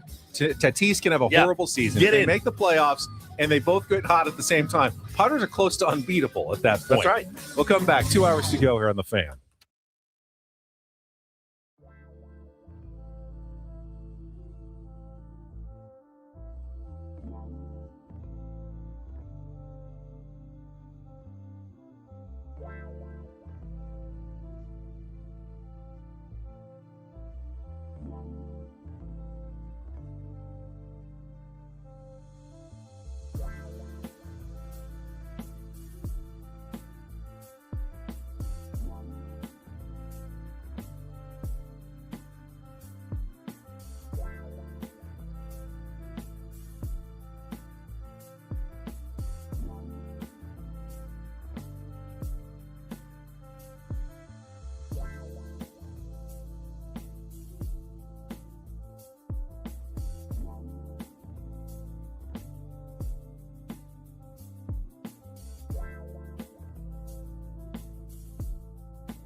halfway home on a Tuesday. Ben and Woods, 97.3. The Fan. I'm Woodsy. That's Paul Reindl, executive producer. Ben Higgins, your friendly neighborhood sports anchor. People were upset that Samad Taylor wasn't starting yesterday. And my guess is played 7 games in a row, day off, right? That's it. I don't know that there was anything, injury or anything like that. Just giving the dude a day off. Well, I heard Craig Stammen had him in the lineup, but as soon as he was suspended, Randy Knorr made the change and said, Samad, you're not playing. People are going to believe that's not true. Yeah, I think you're probably right. Played a lot of games in a row. Steve says Stammen is starting making dumb decisions. I don't think that that's a dumb decision necessarily to give a guy who's been going at it pretty hard. Tough Dustin right-hander. May, You know, whatever you think about Dustin May, last night he was a tough right-hander. Would you have rather had him in? I mean, if he was playing the outfield, it was either Tatis, Merrill, or Sheets. Yeah. Because they wanted to give Manny a DH day. Yep. So you can't DH him. So you probably have to play him in the outfield. Which one of those guys are you taking out of the lineup for Samad Taylor? I feel like none of them. Hey, Sheets at first and Samad at left if you wanted to. Ty France has been scuffling too. I mean, maybe that would have been the call. Ty France has been. He's been scuffling. He was 0 for 3 with 2 strikeouts yesterday. Ty, who had been the Padres' best hitter in a while, has 1 hit since in the last week, essentially. But you got to get him going, right? You got to get a guy going. So listen, I'm not going to roast a guy for getting a day off. This is what happens. It's a long game, right? It's a long game. Guys kind of Ty France was hitting 291 after going 2 for 4 against the Phillies on July 3rd. He's now hitting 252. Yeah. So he has definitely sunk badly lately. Yeah, Steve, they play matchups a lot, as you know, in the big leagues. It's not an uncommon thing, and it's been a thing in baseball for many years. And sometimes you're right. Sometimes they don't ride the hot hand, but sometimes they do. But the hot hand thing it's a bit overstated, I think, in baseball for the most part. But guys need days off. You don't want them breaking down. You want them ready and fresh. And again, if you drop the first game of the series, okay, you got to have to find a way to win the next 2 to keep that series thing going. It's nice when the Padres win series, but they do put themselves behind the 8 ball a lot by losing the first game. So we'll figure it out, buddy. It's going to be all right. Who's on the bump today, Benjamin? You got Michael King against 2. Andre Palante. Right-hander, I do believe. I believe you are correct. Andre Palante, who is 7-4 with a 3.88 ERA, right-handed pitcher, 1.25 WHIP, 58 strikeouts, 25 walks in 69.2 innings. Nice. Fridgewater, great point here. Everyone had the day off yesterday. That's a good point. Everybody actually did have the day off. I thought Will Wagner played pretty good down at third, filling in for Manny. I thought he did fine. Yeah. Big shoes to fill. Sure. Down there. Had that one that got passed. I mean, the first one ate him up really, really hard. Smoked. I might have eaten Manny up too. I mean, I think it does. But he was fine. It's one of those games where a little bit off. Mason Miller on the bereavement list. Kyle Hart gets called up. You're already behind the 8 ball with guys being injured. And you run that lineup out there against a guy that throws sinkers and sweepers and 99 at you. It was going to be a tough day for the Padres offense, but they're going to have to figure out a way to get it back and try to win this series today. But all you can do is win. You go 1-0 today. Yeah. Palante has been solid in his last 5 starts, 1 run, 4 runs, 1 run, 2 runs. They really need Michael King to have we haven't really seen a Michael King. Dodgers game was Michael King. Yeah, that was the one. And he even said, I didn't pitch that well that game. So we were thinking, oh, wow, this is Michael King ready to kind of break out and start being his dominant self. He has not been bad at all. He's been very solid and serviceable, but hardly dominant like we know he can be. Yep. It's just, last 4 outings, actually, 4 earned runs, 5 earned runs, 4 earned runs, 3 earned runs. So, he's getting into the 6th and the 7th in some of those. He's a Padres pitcher, man. That's what they do. That's what they do. Yeah, he's just not – he's not giving the offense, a nice, comfortable 0-1, 2 runs, because that's the only way you can really feel good about the Padres winning right now. Conversely, the offense is not giving him a nice that's true 3-0 lead to hold a lot. So, yeah, man, just, signs of life the last A couple of series from the offense, but yesterday was a tough one. Tough to come in here and say, no, we're fine. We're trending in the right direction. Because, well, they're not. I mean, again, you can't get any worse than 30th. Right. But you win today, and you feel like you've got a great chance to win your third series in a row tomorrow. Yep. So, again, can't take a baseball season one day at a time in particular. Yeah, for sure. All right, here's what we got coming up. I don't like talking baseball at 8. No, you started it. I know I did. You started it. We will talk baseball at 8:35 with Jesse Agler. We'll play the Incorporator. He'll tell us how the road trip is going from his perspective in the booths in Baltimore and now St. Louis. So, there you go. All right. There you go. I mean, if we're resetting the menu. Yeah, is he? Well, and we won't get to do it later because David J is going to be here at our 9 o'clock hour. So, yeah, spin it. Okay, we talk about some of our hobbies, baseball cards, golf. What's a hobby you wish you had time for? Surf. I mean, I wish I learned to surf. Oh, but this is one I enjoy. Yeah. But I mean, maybe you want to learn, but you just don't have it. the time for it. You'd like to enjoy it. You just don't have the time for it. I have time for everything. I have time. I really do. I have time. I get off the air at 10 and I've got time. You have. I have no kids and I get off the air at 10. Yeah. What do you do? I'm fascinated. I would like to have Paulie wear the Meta glasses for a day. It's weird because I don't have a green thumb, but I've always wanted to have a cool garden. You have. I did not know that about you. Yeah. Really? We like many years ago, we lived and had like a big backyard and we grew tomatoes and they were so good. Yeah. Like I remember picking and like, these are the best tomatoes I've ever had.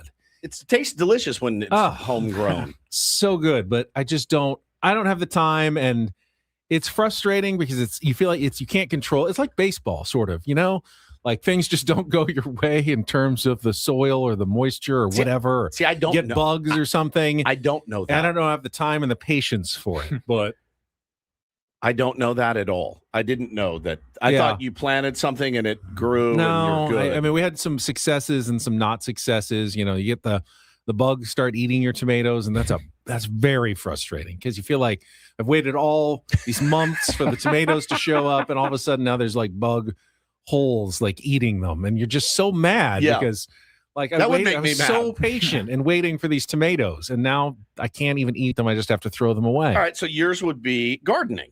Kind of, yeah, gardening.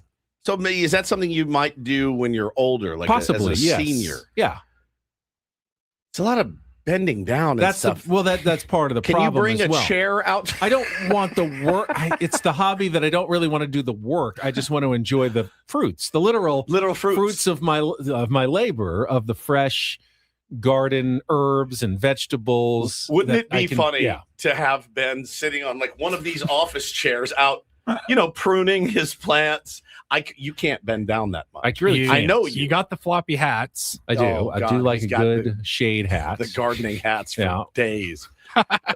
If you forced me to build a garden, I don't know that I could do it. Like we give you some seeds, you give me everything, and say make them live. Grow some pumpkins, Woodsy. See what happens. No, I hate being in the yard. I don't like yard work. I never have. I was forced to do so much of it when I was a child. You have the disadvantage of being married, correct, to the daughter of one of the great gardeners in San Diego history of all time, Lauren Nancaro. There's books that he has authored in my office, and I look up at him and I just laugh because I'm like, you couldn't have married a worse human for this. And my kids, they love it. They love gardening. Hannah, they dabble, here and there. But that would not be mine. For me, it would be like, that is equivalent to me of you being like, I want to reshingle my house. I wish I had more time to reshingle my own home. I wish I don't. I couldn't do that's being outside. I don't like when water leaks from my roof. Sure, but I don't consider that a hobby. No, I don't either. But you know what I'm saying? It would be on par for me. Because I don't like to work in I don't like to pull weeds. I never have. I don't like to edge and cut grass, and there's no satisfaction in it for me. None. Paulie, did you have an answer here? I've been trying to think, honestly. Because you're kind of right. I guess any answer I feel like I come up with is just me being lazy because I do have the time to learn just about anything. but I've said he has so much time. It's more. All right, let's assign Paulie a hobby. Learn French. It's origami. Paulie is your new hobby. Pass. Yes, I want you to master origami. Look at this dragon I made yesterday. It's a goose. Yeah, well, the other part of it is everything's so expensive these days. Like you want to get into another hobby. You're like, how much money am I going to be investing into this? Costs. I've said it before. I wish I was better at cooking, and I wish I guess I say have the time to like go to some cooking classes. You absolutely have the time to do it. I know that one's more of a money thing and then a want to thing. Like I want to, how badly do I want to? I don't want to actually go do something. Hobby, I think of more around the house. We tried for a while doing the like smoking meats, which is I think people consider that to be a hobby. They do at this point. Is and learning we were another into it for a language while. hobby? Yeah, that's a hobby. I guess it can be Sure. a skill. Yeah, but I'd like to be fluent in another language. It's a lot of late nights on the smoking meats, and if you really want to do it right, those like 13-hour brisket cooks, amazing when you get it done. But I did it in the Traeger, and I tried it, and it was okay. I mean, it was okay for my first one. It was okay, but I was like, it just doesn't turn out as well as the place where you can go. They're doing it professionally, and it's like, I want to do something better than where I can go get it at a restaurant or somewhere, and I just can't. I was never able to get at that level. She says, "She just go to the library." Go to the library. I'm like, that sounds terrible. And then she says, "Do some puzzles." I'm like, I can't think of which one's worse. I mean, I guess I'd rather go to the library and read a book than do a puzzle. Same. No, I do crosswords. I mean, that's definitely, I guess, considered a hobby. Sudoku. I do Wordle. And I don't understand Sudoku, so I just don't do it. Paulie's hobby is, 3 minutes every day at the Wordle. Yeah. Then I move over to Strands. All right, so you've got your New York Times games hobbies that you can play. F connections. Now get to the actual New York Times crossword puzzle every day. That takes some time. I don't pay for it. So I don't know. I have time to, if I want it, and you know me, I start a lot of hobbies. I do. I have several hobbies. I'm play guitar and baseball cards and coaching is a hobby, but it takes a lot of work. It's eaten up the majority of my time now. I will say, much to your chagrin, I know I have less than zero interest in learning how to play an instrument. That's just never been, I've never had that creative itch. I tried to learn how to play the drums. I tried to teach myself how to play the guitar, and I go, I just don't feel it anywhere in my body that I'm allowed to know how to do this. You neither, right? I just threw in the towel. I thought of you and your guitar hobby when Samad Taylor batted against Trey Gibson in the Orioles series. Taylor and Gibson. Taylor Gibson. And I wanted to make sure we shouted out Jeff, who runs the Petco Park scoreboard, for his stat last series against the Reds when Sun-Moon Song batted against Brady Singer, and it was the first ever matchup between a singer and a song in baseball history. I thought that was pretty clever. I like that. Even Jason Stark acknowledged that one in his column, that was a unique and cool matchup in baseball. I have a Taylor guitar. Mm-hmm. I do not have a Gibson. Gotta get a bow guitar. Yeah, he's very upset that Taylor has his name on a guitar. No, I have ample time to create new hobbies. I think about what other hobbies I might want to get into, and whatever presents itself. Ample time. I do. You do not. I do. You don't. I do. You coach a baseball team. Yeah, I know. I mean, I run a program, but I get home from work early, and I have time before my kids are out of school. So I have time. That's why I can run this. If I had a 9 to 5, there's no way I could do it. No, I know that. Right. But you've chosen to fill some of that time organizing and running a baseball team, which is fine. It's great. I don't know that you'd call it a hobby, but I think it kind of is. It's not a career. It's not a career. So, it's actually costing me money. Right. So that's a hobby. I just thought of my ultimate one. It would be to take the time to learn things I should know about my car and how to fix it and work on it and maintain it. I think that's one of the most valuable things you can do. And that's one of those things that's so daunting. I'm like, I don't know that I do have the time to learn all of that stuff, but I think that's so, so valuable. And crochet to be able to knit your own scarves. Sure. Yeah. Sure. No, I just think being able to diagnose something, the average stuff, like whatever, have basic maintenance on your car. I think is so important to know how to do. Glenn says his hobby became his passion, playing pool, billiards. Interesting. See, that's one of those things I wish I was just really good at and I didn't have to practice. Like, I wish I was just like an you ultimate just buy pool a shark. pool table for your house, or you like start going to billiards clubs? And you just practice all the time. Yeah, people that are really good at pool are cool to me. Yeah, sometimes you get lucky in an Airbnb and they get a pool table and you can work on it a like little us. bit. Yeah, we had one last time. The houses with the pool tables. But did you really need a pool table? All right. Thank you for the topic wheel spin. That got us to our own game every day, which is Take on Woods. You guys hear that sound? Yeah. What is it? Going on? Usually my microphone. I know I hear a computer like tower. No. There's like it's like an air pumping sound, and it's something in one of our microphones. Insane. I'll have to ask one of our engineers about it. People are already dialing in. 833-288-0973. We've got music and TV as our only two categories left this week. Chance to qualify for the staycation at the Town & Country, the $250 food and beverage credit. Call now, 833-288-0973. We'll play our game and talk to Jesse. Coming up, broadcasting live from the Bill House Studios, We Know How, on San Diego's #1 sports station, 97.3 The Fan. First, talk about SDFatLoss.com. It's the program I use to lose 40 pounds in 60 days, and I am celebrating my 3-year anniversary of keeping all of that weight off, and I give them all the credit. It was a different kind of weight loss program. I had done other programs that were based on bars and shakes instead of meals, and I lost a lot of weight. I hated it because I like eating. What I loved about the SDFatLoss.com program is that I got to eat real foods, steak and chicken, proteins, vegetables, and you don't have to exercise to lose the weight. In fact, they recommend you don't, even if you usually do, back off for a couple of months, and then you can pick up your exercise program.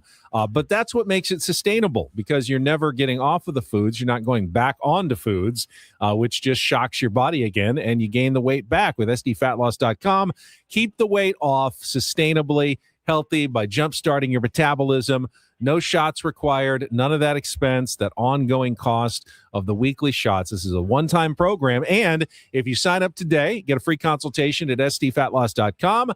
Sign up today, still take $200 off for their spring special. Have a new you with plenty of the year still remaining when it's still hot in San Diego in August, September, and October. Go again to SDFatLoss.com for that free consultation. SDFatLoss.com. Results may vary.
Hey, player, this is all yours. This room with this view. This speakeasy with this cocktail. Hey, could you make that too? The spa with this. Ah. And this pool on this roof. This is all for you. The all-new Hamul Casino Resort, now open.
All right, Jesse Agler is coming up in just a few minutes, so let's get right to it. It's time to play our Tuesday game of Take on Woods.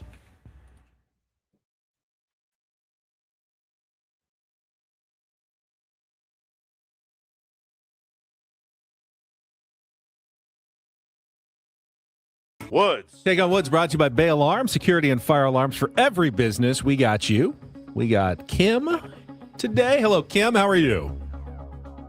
I'm good. How are you, Ben? I'm good. All right, let's give you an opportunity here to qualify for our monthly grand prize. It is a 2-night stay at the Town & Country Resort, $250 food and beverage credit. Work on your resting vacation phase this summer at the Town & Country Resort. 3 pools, a 4-story water slide named Twister. You can make Town & Country a family favorite with rates starting at $199 per night exclusively for fan listeners at towncountry.com/thefan. All right, all we have for you is either music or TV. The music category is Sweet Tooth, all 2-second songs with sugar in the name of the song or the artist. And then TV is Made in America, 5 TV shows whose titles begin with the word American. So you want to play music or TV against Woods today? TV, please. TV. All right. Again, 5 television shows whose titles begin with American. You'll have 60 seconds to answer as many as you can. If you don't know one, say pass. We'll come back to it if there's time left. First question's the 2-second TV theme song. Paulie will play you a short clip. You need to identify the show based on that music. Compare your score to Woods. If you beat or tie him 5 against 5, we'll put you into the drawing for the Town & Country. Kim, are you ready to play? I'm ready. All right, Paulie, you good to go? I'm All right, ready. the category in TV is Made in America. Your time begins when Paulie plays our TV theme song. Good luck, Kim. Let's take on Woods. American Idol. Correct. Which animated Seth MacFarlane series centers on CIA agent Stan Smith and his family? American Dad. Correct. Regular folks got to compete for cash prizes against in-house competitors with names like Laser, Turbo, and Diamond, in which syndicated show American Gladiator. Correct. For decades, Dick Clark hosted which show that introduced top 40 hits to a studio? American Bandstand. Correct. Former San Diego State defensive lineman Akbar Gbajabiamila is the longtime host of which reality television competition show?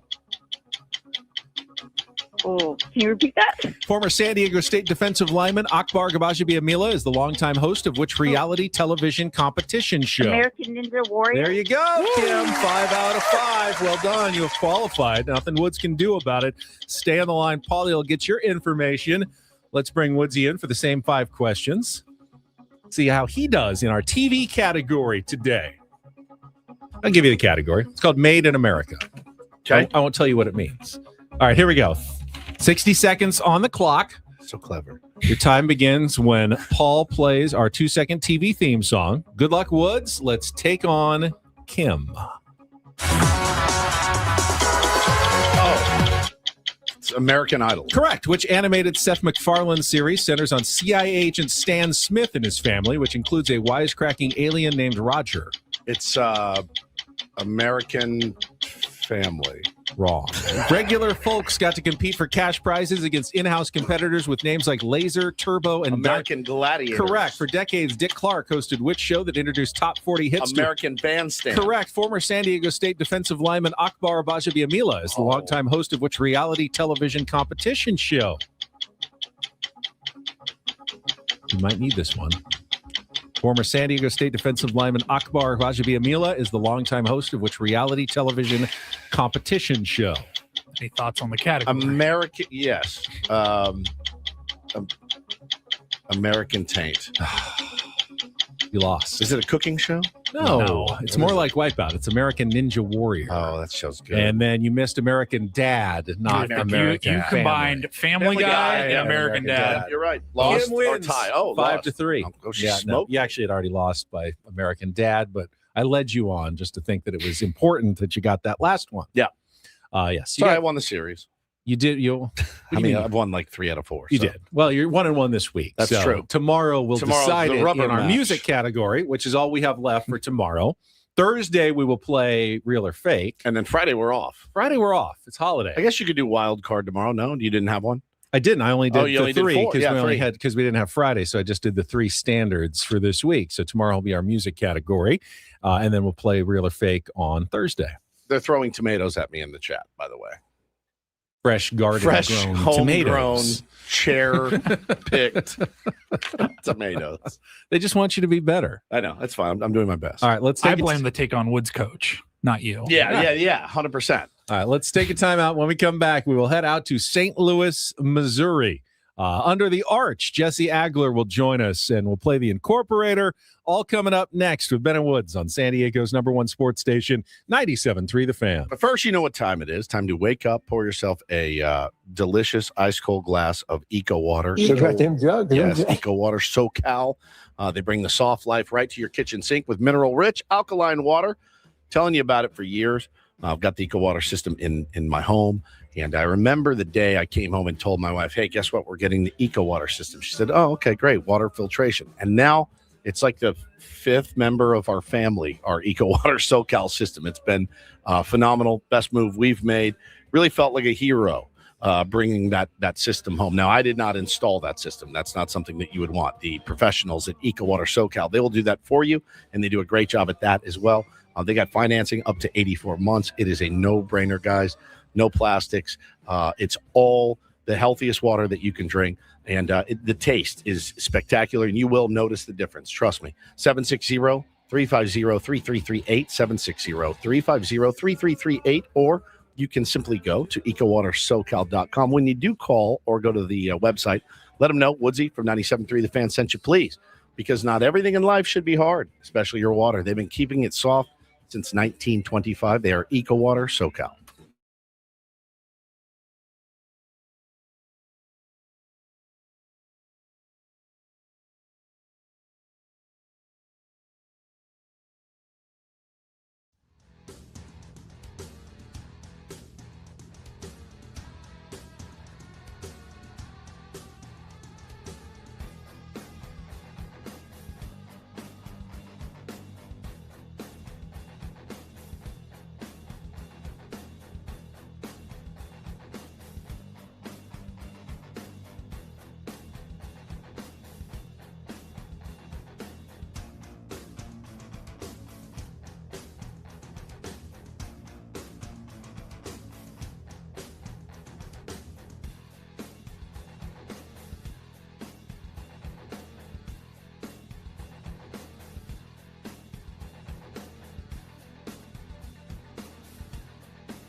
He just here. I'll show you a little. Just a little. Please don't. Just a little bit. What hurts on you? Nothing at all. A little bit. Nothing. Now, So let's say whatever you're about to touch is the only thing. Let's say It's gonna hurt. Right? All right, yeah. Okay. Pretend your knee hurts. Pretend your knee. It's going to in a second. Right here. Oh, that is not pleasant. Hey, player, this is all yours. This room with this view. This speakeasy with this cocktail. Hey, could you make that too? The spa with this. Ah. And this pool on this roof. This is all for you. The all-new Hamul Casino Resort, now open.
This hour on Bennett Woods brought to you by GL Pools, the swimming pool experts trusted by thousands of San Diegans since 2006. Baseball is back, so is swim season.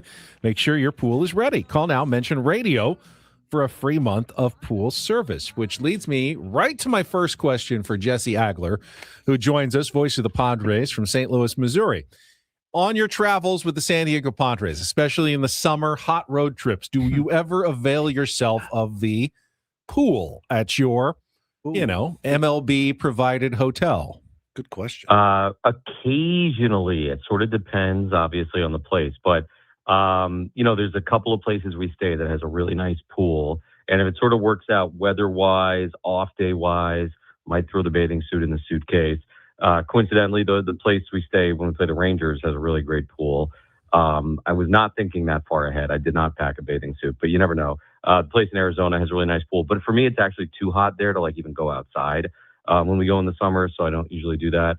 But yeah, every once in a while, it's nice to just kind of take a quick dip and cool off. Yeah. Do any of the hotels have indoor pools? I remember as a kid, I once went to Boston with my grandparents, and there was an indoor pool, and I had never heard or seen such a thing growing up in San Diego as I did. And I was like, oh my God. And then it was so chlorine and hot and sticky in there. Yeah. It was weird. Yeah, it's gross. The humidity, you can just feel the thickness of the air when you walk in. Yeah, it grosses me out a little bit, the indoor pool. I'm not a huge fan of the indoor pool. Yeah, I just changed gyms, and one of the reasons I changed gyms, this other place didn't have a hot tub. I went in the new gym's hot tub once and was like, I'm there's no disease that I didn't just catch. So I have not been back in since. Also, have not dipped my toe into the lap pool yet either. I can't do it. I'm going to have to Not quit. a fan. No, I'm not. There's not enough chlorine in the world. No, there's just not. There's really not. They put all of it in the world in those pools. They do. You can smell it. Yeah. I said this morning, Jesse, and you'll probably disagree, but I watching the game last night, and I didn't get too upset about this one. I just didn't. I don't know why. But I was watching it going, man, he's really on and we're really off. And it's just kind of a confluence of events. But you as a broadcaster, would you rather call it a perfect game, even though it was against the team you call games for? I said a walk and a single. I would have rather just seen the perfect game or the no. I really would have. The no, I would say no. The perfect game, there's a sick part of me that was like, oh man, because obviously I've never seen a perfect game in person. Right. There's 24 of them ever. You trace Major League Baseball history, one way or another, if you want to call it 1903 or 1869, whatever. There's 24 perfect games ever. So there's definitely a little part of your brain that's like, wow, to see one of those, you're talking about getting hit by lightning, basically, odds wise. Or getting a winning lottery ticket. But also I with the way the Padres season is going right now, no, I'm good. We don't need that. We don't need that piled on. Yeah. And so when Fernando, and so again, I'm sort of battling that inside my mind. And it's one of those things you don't really know until you know. And then when Fernando drew the walk, I had a real sense of relief. And I was like, okay, now I know. I know I didn't want to see it because I was like, oh, thank goodness. So that, and then at that point, I've seen no hitters. I'm good on no hitters. I don't need to see that happen. So Manny getting the hitter, right after that was fantastic. But yeah, he was really good, man. That was legit. And, it would not have been a surprise had he done it with the way he was pitching. It was very, very impressive. And, man, you're going to run into that sometimes. And it was crazy. It was definitely we've seen no hitters. We have seen no hit bids in which you're like, how on earth is this guy doing this? Sure. And it's almost like you get mad about it. That was not one of those last night. Yeah. You were like, oh boy, this is real deal. And it was very, very impressive. Jesse, what was your read and take on the Ron Marinaccio hitting of Gunnar Henderson, Craig Stammen getting ejected, both of those guys getting suspended? Obviously, Stammen was not in the dugout last night. How did you all see it kind of transpiring on Saturday in Baltimore?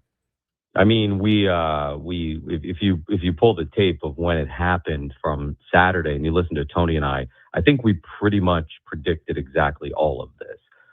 First of all, I think we said immediately, well, as soon as the umpires got together, we were like, well, Marinaccio is probably going to get ejected. And then at some point, in that moment said, might also get suspended. We threw that out there then. We just sort of know how this thing works. None of this is a surprise.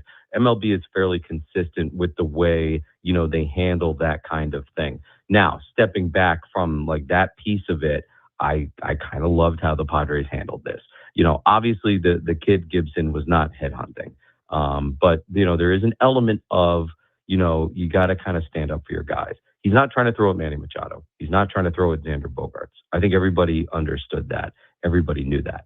But you throw up and in at Manny Machado and he ends up laying on the ground. And, within 90 seconds later, you hit Xander Bogaerts on the ear flap.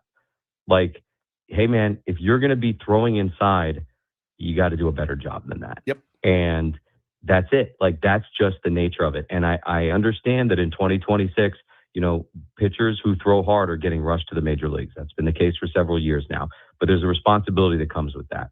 And, there are consequences that come with not handling that responsibility. And I know that, we had this sort of period of time, maybe several of the last, let's call it 10, 12 years, where there was a lot of talk in baseball about, hey, we got to get away from this. We got to get away from this.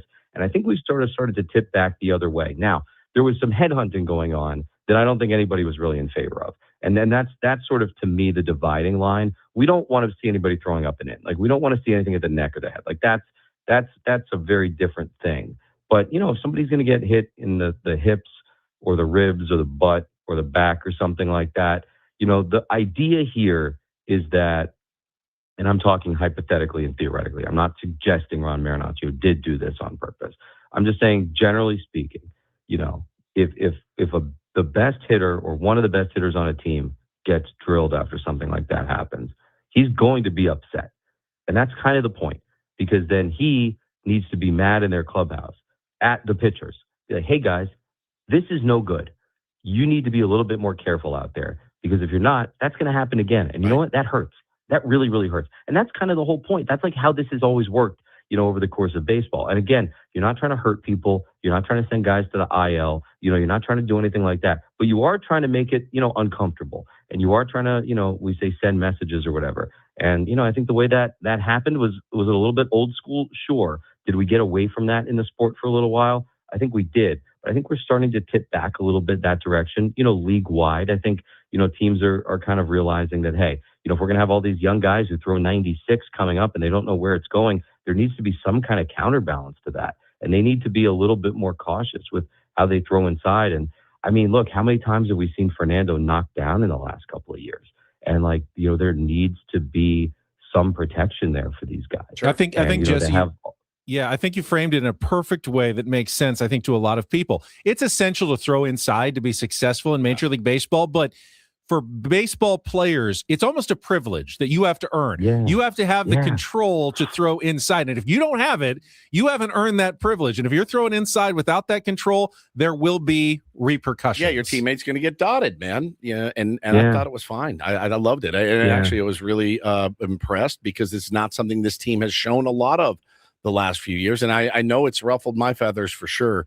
Tatis Jr. has to walk through that clubhouse sometimes, the last couple of years, as you mentioned, going, hey, does anybody have my back here even a little bit? I listened to Pierzynski talk yesterday about Paul Konerko, got hit in the face. Next at bat came up, hit a home run. And AJ goes up to him and goes, hey, man, you want somebody? He goes, no, we're even. I hit a home run. We're good. And so the game polices itself and all of that. And you're right, man. There was a time when it got out of control. But I think that's when it started to tip back the other way, right? And everybody was like, okay, maybe we need to calm back on this.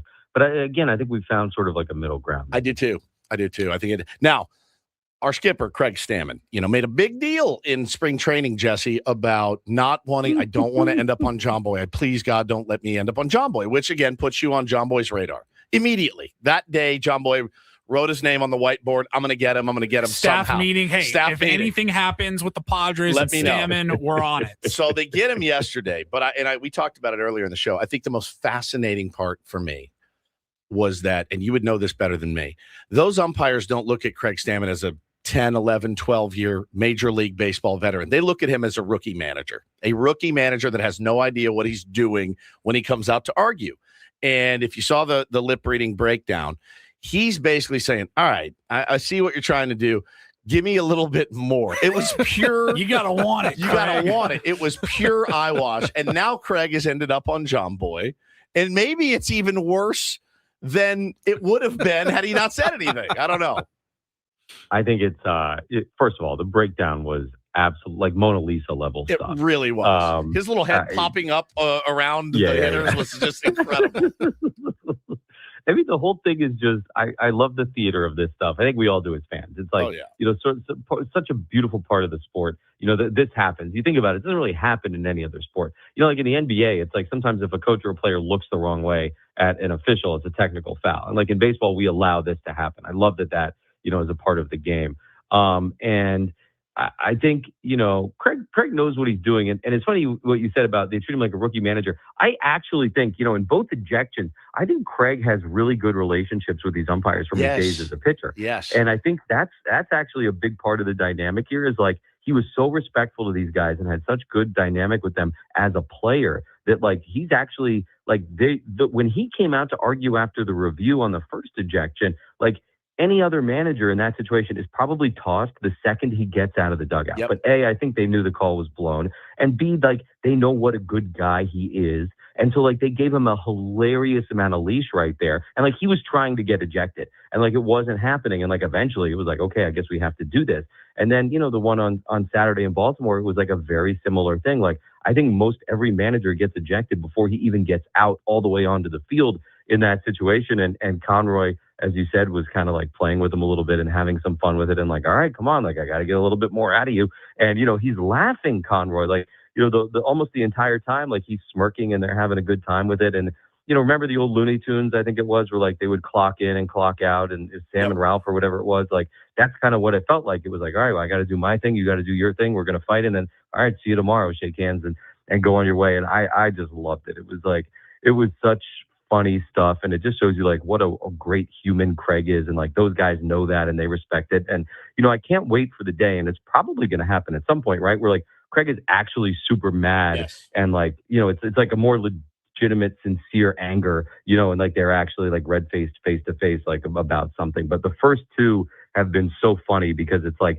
the umpires kind of understand the moment, understand the situation. And, just kind of an all-time one on Saturday because it was almost like everybody sort of knew exactly what was going on. And it's coming because this sport that it comes for everyone. I mean, there's just no question. It's not a matter of if, it's when for Craig. I can't wait to hear him talk about it today in the scrum because it will be fantastic. And, obviously playing with a roster, Jesse, that's probably not what you imagined. But, last night notwithstanding, the guys have been playing pretty good. And it's kind of fun watching young guys come up and play for their dinner, so to speak. Like they're big leaguers now, but they want to stay. They like those hotel pools that you mentioned. They want to stay there. Have you ever seen a player at the pool? I'm sure. Or just Mud and Don? I'm sure those rookies are out there. Mud is very sun safe. He doesn't spend a lot of time out there, but it's one of those things too when you think about it. The last several years, it feels like they haven't really had a lot of guys they could call on from AAA in these situations. Now it's like been this little flurry here. And look, you would love to be in a situation where everybody's healthy, everybody's productive at the major league level all season long. Generally, obviously, doesn't work that way. So it's nice to like even be able to do this, to be able to dip down there and like, look, I don't know at the end of September, we're going to look up and, who knows what it will be from Solak, from Samad, from Bowen, from Will Wagner, who knows, right? Like we'll see when it's all said and done, but to be able to like have those options and be able to go to those guys and to be able to get something out of them. And, the little spark plugs that they've been so far is great because I think there's been a lot of times the last few years when they have not been able to do that. So that feels like kind of an organizational step forward this year that like this winter, they were able to go out and like kind of make moves like that to give them the opportunity to do these things. That's just not something we've had the last couple of years. So that to me is like an under the radar big positive.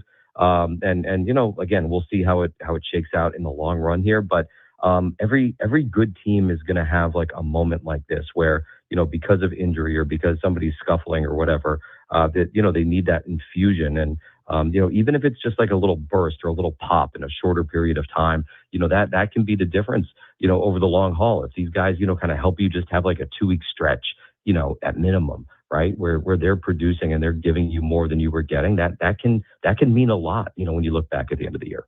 All right, Jesse, before you go, let's give you your incorporator word. It is Jesse's challenge to work a very strange vocabulary word into the play-by-play. Tonight's game, 4:45 first pitch again, 3:45 pregame show with Sammy Levitt against the St. Louis Cardinals. We are on the letter L, working our way through the alphabet. So, Paulie, if you would. Lepidopterus. Ooh. Lepidopterus, Jesse. Oh, it means having 4 wings, such as a moth or butterfly. It's a noun, it's an adjective. Lepidopterus. Lepidopterus. Yeah. That is a mouthful. Love that. Love that. I bet you do. All right, enjoy the That's a good pool. one. Enjoy the pool today. No pool today. You're going to go to any St. Louis delicacies, a little frozen custard like Ted Drew's or toasted ravioli? No. It's a work day. Work day. That's All right. fine. Yeah, guys doing business. It's not all a food orgy all the time. You know what? Everywhere you I've go. been to St. Louis a couple times to cover the Padres in the playoffs back in the 2000s. Not my favorite city. No. Sticky, hot. No, I do no. like toasted ravioli. Yeah, I mean, they're pretty good. You can get They're those actually anywhere. pretty good. Yeah, they are good. They're not bad. They're good. Enjoy yourself. Jesse, we have a caught good- a weather break. We have a definitely good rest caught of a your weather trip. break. Safe trip All right, back. you too. Thank All you. right. Jesse Agler, voice of the San Diego Padres. Sweet angel. You dip them just in the marinara. Yeah, It's delicious. good. They're really good. Any ravioli. I know, Fine. but they fry them. They're good. Fantastic. I like those. I do too. All right. Yeah. Yeah, you'd be 700 pounds though if you're on That's the road true. all the time. They have with good the Padres. Italian food, surprising, They do. in St. Louis. All right, we will come back. Final hour of Ben and Woods, including the Rindle Report, coming up next year on 97.3 The Fan.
Thanks again to Jesse Agler. He joined us on our SDCCU fan hotline. It's not Big Bang Banking, it is better. Final hour of Ben and Woods. I think we're still listening for that sounder we told you about early in the show. If you know, you know. I saw someone in the chat comment about St. Louis-style pizza. Every town seems to have their own pizza styles. I've tried St. Louis style once, and I have to say, in my opinion, what is St. Louis maybe style? the worst style of pizza ever invented. I can only describe it as like a matzo cracker with ketchup and American cheese. It's truly a horrific style of pizza. Like, bar none, might be the worst ever. And I've never heard of it. It's hard to do bad pizza, but don't order the pizza in St. Louis is my recommendation. Paulie, do you remember when Ben forced that Oh my Detroit-style pizza upon us in Peoria? Pizza is delicious. He talked about it. Crispy edges, cheesy all the way Days. to the edge. No. I like Detroit style pizza. Too thick for me. I wasn't a big. It's bready for sure. Yeah, I don't like the bread.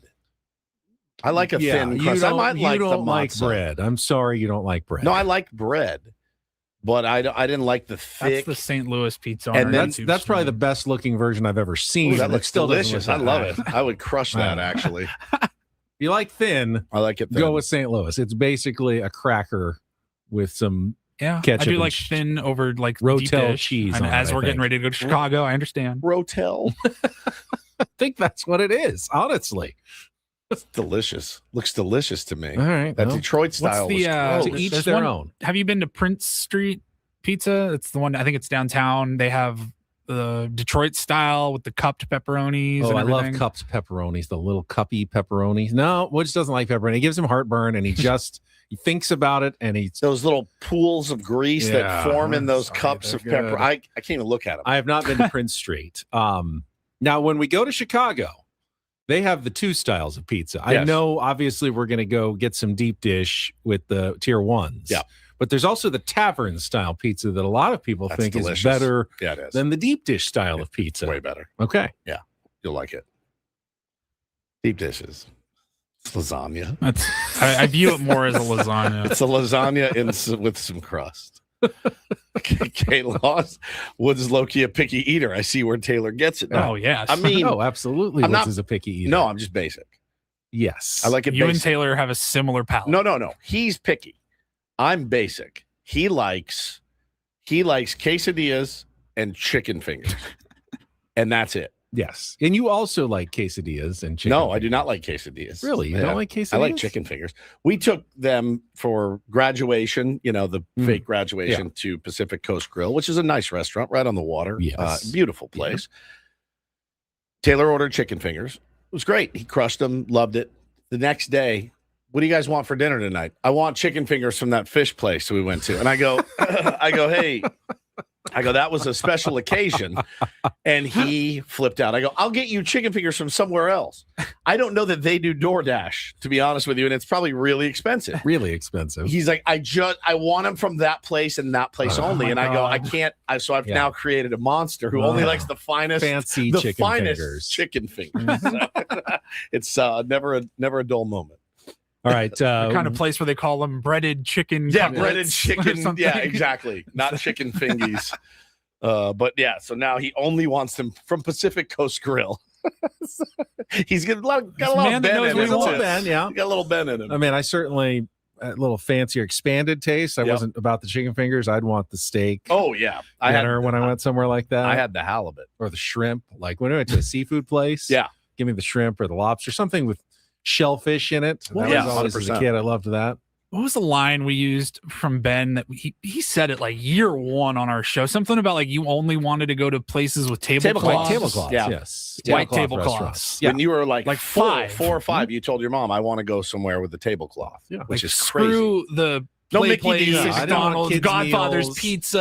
or Playlands. I wanted tablecloths. That's incredible. Nothing's changed. Really, nothing's changed. Now my children are that way. I can now recognize that in the modern world, some really, really good restaurants do not have tablecloths That's true. anymore because tablecloths are a little gross, actually, at They some are. point. Yeah, Yeah. it's true. I Fair want to see enough. the clean table underneath. I don't want it to be hidden by a tablecloth. All right, Pizza Boy, you hijacked the Reindl Report again. I know. It's time. Let's get started.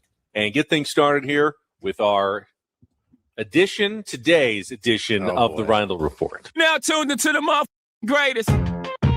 Welcome to the Rindle Report with Paul Rindle. Hi, Paul. All right. 2 stories from the world of sports that we haven't gotten to yet. We'll start off in Major League Baseball. And 1 story that you didn't know you needed. Are you laughing, biatch? It's the Rindle Report. Hey, Paul, how you doing? Okay, how are you? I'm good. How are you doing today? Okay, how are you? On 97.3 The Fan. Are you ready to bless the mood? I need some help, please. That was good. Can I get All right. I love that. Amazing addition. one small It's addition. Just one changes little the whole addition thing. changes the whole thing. Good. I'm good.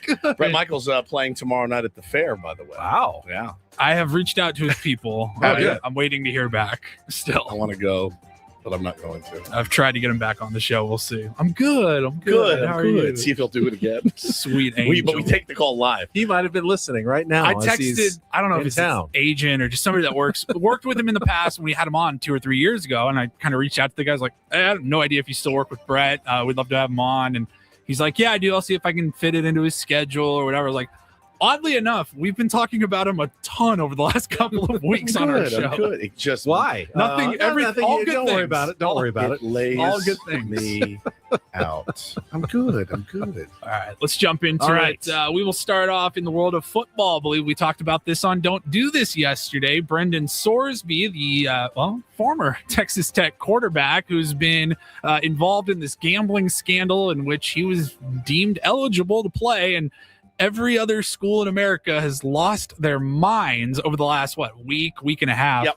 And, it's all for nothing because Brendan Sorsby announced yesterday that he is planning to apply for the NFL's supplemental draft. Now, what is the NFL's supplemental draft? Woodsy, I'm glad you asked. Ben, why don't you explain it to Woods? So there actually hasn't even been a supplemental draft since 2023, and no one's been taken in the supplemental draft since 2019. Okay. So it's not something they do every year, but when they have a player or players who, for whatever reason, weren't eligible at the time of the real draft, but something happened. It can be like legal or eligibility issues, but then all of a sudden in the months after the draft, they don't just get to be free agents and go, oh, you know what? Now I'm not playing college football. Sign me to a team and, everybody can bid. You still have to enter the draft process. So the supplemental draft can be used. Now, sometimes you're basically borrowing your future draft pick from next year. And if you take him and say, I'll do a second rounder on him. You don't get one and next you year. get him and you're the highest bid, then you don't get a second rounder next year. So you're Got essentially loaning against next year's draft pick. You don't know what the other teams are picking. Someone may say, I just give him a 6th rounder. A lot of teams will say, I don't want him at all. So, and if everyone says we don't want him at all, then he becomes a undrafted Can't free believe agent. he didn't know that. So question is, now that Texas Tech has completely debased themselves for 10 days, he's now going to the supplemental draft. Now, could he have, when this was all going down and there's going to be, you may get banned from college, he could have absolutely just gone to the supplemental draft. He could have, right? he could have announced it before. Now, he had a court ruling in his favor. The injunction. Yesterday, the Big 12 filed its own lawsuit looking to impose its sanctions on him. Had they won and banned him from basically playing any Big 12 games, then he would have been out of luck. And he realized, well, now I'm once again possibly not going to be able to play at Texas Tech any meaningful games. And rather than risk that, it looks like he's going to try for the NFL. Now, I don't know. I was going to say, what does this do to his draft stock? Does any team plummets? I would guess. Right. Yeah, but I think he's a high enough value prospect that there will be some teams that at least will say, oh, absolutely, 6th, 7th round for next year. Yeah, I'll give that up. Will someone go higher and, put a 3rd or 2nd round, 10, right. That I think that's the question here. I have no doubt that he's worth at least a late round gamble for some teams. We'll see what actually happens and whether the NFL actually permits this to go on. I mean, they may have some issues as well. We will see. And again, he is pivoting with every speed bump that comes his way. He's pivoting to the next thing. Right. If you're Texas Tech, you've done some pretty bad damage to your reputation, have you not? I think they would dispute that, but I think everybody else would say that they've come out as the big losers and all this. I used the word debased. They did. They debased themselves. They will say, we defended a young man, who that was needed help. He's in our custody, essentially, and we did what we were supposed to do. I don't know that I buy that. I mean, I tweeted at a guy the other day. He's like, look, I'm so proud of my university for sticking by somebody with these problems. And I said, man, would you have put your arms around this kid and embraced him if he was mediocre? The answer is no. You wouldn't. You have. said, "Dude, get out of here. You're gone. Done. You're done. You gamble on football. You're out." Yeah. They would have turned their back on him so quickly if he was not. I mean, the right thing to good. do would be to say, "Hey, we will still want you as part of our program. We will support you in your rehab and all your efforts at school. But you will not play football You're for not us. playing But we football. will support you in every other way." I think they would have said, "Okay, then you are on the up and up." But trying to get him to play football, all of a sudden you wonder about their motives and whether it really is Actually, just I didn't wonder about win their motives football at games all. and make money now. I knew exactly what their motives were, and we all did, and we all have, and that's probably never going to change with athletics. That's unfortunate. Yeah. All right, we'll move on. Kind of just a put a bow on the NBA Finals. In the studio, we have ESPN on most mornings, and yesterday actually they had a question. They were talking some hoops. And they had a really good question that I wanted to bring to the table here. And LeBron or MJ? Yes. Finally. Who is the GOAT, MJ or LeBron? Woods, your thoughts? No, but I am genuinely curious. Woods being the most casual of the three of us for basketball. Yes. The question was, did this NBA playoff run help or hurt Victor Wembanyama's image? And I thought, that's an interesting question because I've said it on these airwaves. I think we're looking at a potential like top 10 all-timer in Wemby. If he can stay healthy, he's must-see TV. He's unbelievably talented, and he is. That's all still true. But man, like I've got a low-light reel that's going right now on our YouTube stream of all of the dirty plays that he was involved in. More after that, he had a weird exchange at the end of his press conference after the finals. He walked off the court without shaking anybody's hand. Yep. I am kind of chalking it up to he's still a very young player, and he's got some growing up to do and maybe some maturity. But some of the highlights are, again, the lowlights of these plays. You can't really defend it. And he's pulling hair and stuff. I came away multiple times in the finals. I said, Wemby's kind of a little Bieber. Like, he's kind of a dirty player. Purple Nails, he says he's French. That really explains all of it. He's French. No, I listen. He's a young player, right? He's young. He will learn. I think not a great look, but I do think it's not like he's irreparable damage. He's Kimmy says he'll grow from it. Kimmy, he can't grow anymore. He's 8 feet tall. That's not going to happen. So he's done growing, I think. Personal growth. I think he will. I think he will learn from it, or he's just going to be that guy his entire career. Lean into it. Yeah. Yeah.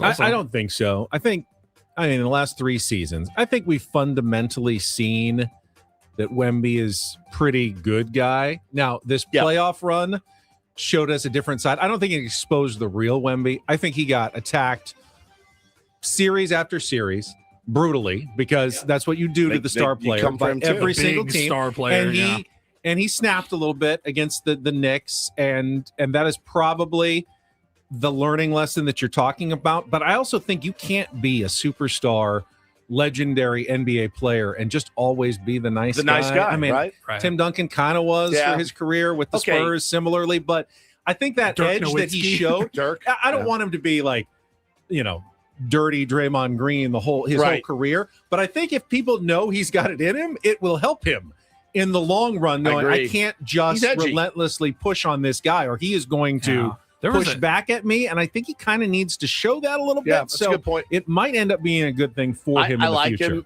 him. And I told you, man, my Taylor is just enamored with him. Yeah. He's never seen anything like that. Nobody has. And nobody has, right? Like watching his athleticism. I mean, Benny and I, when we grew up, you had Manute Bol, and Manute Bol came into the league, and you're like, remember the Sports Illustrated cover with him, and like, It was Muggsy Bogues. It's crazy. And, Sean Bradley. But you look at Manute Bol play and you look at Wemby play and you go, that's not the same player. That's not even Wemby close. will block you and then dribble the ball Shoot a through guys all the way down the court. Can pull up He's from awesome. 5 feet behind the line. He's awesome. He's going to stay awesome. There was a couple of plays like with him and Brunson in particular. Brunson, who's by the way like literally a foot and a half shorter than him. He's like 6'2", and Wemby's 7'5", 7'4", 7'5". I mean, there was a couple where he just like grabbed him by the head and threw him to the ground. Or the one is when Brunson was in the air shooting the three and he sticks his foot on the landing spot. Gnarly. Intentional. It looked intentional, It at really least did. in my opinion.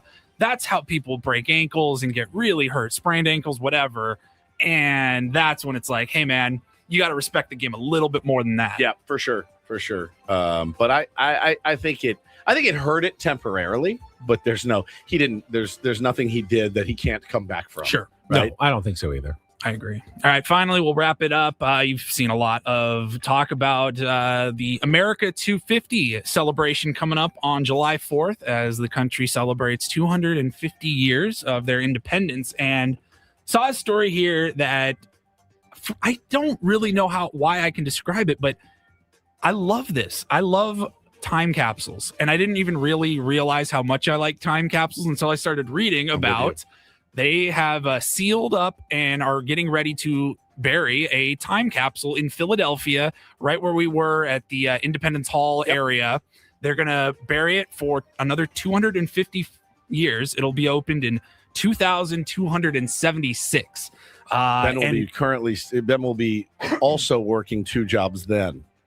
I think when I was a kid in elementary school, at one point, we were a part of a time capsule burial. Don't remember how long it was going to be for. I think we were too. I have no idea where it was or. I don't remember anything that went in there. Still haven't got any email about it yet. When are you guys breaking this thing out? But the idea of getting to open, like, I want to be there. I want to be at the next time capsule opening. When is that? So you talk about, your fascination with it. It would be more exciting to me if they were opening one this week. Or on July 4th. It would be more exciting if they were opening one than. That's what I'm saying. Hey, Like the founding fathers buried 250 years ago. Are you kidding me? Right. Like, I would be so But I think you guys kind of, I know this is kind of a hot take, but you both said it. You did one when you were in elementary school. Yeah. These are things people did to entertain themselves back in the day before we had a lot of entertainment. Like, hey, let's bury a time capsule and we'll all write a letter and we'll put something cool in here and we'll bury it for future Documenting human generations history. to be. We have the history from today. Everything is documented.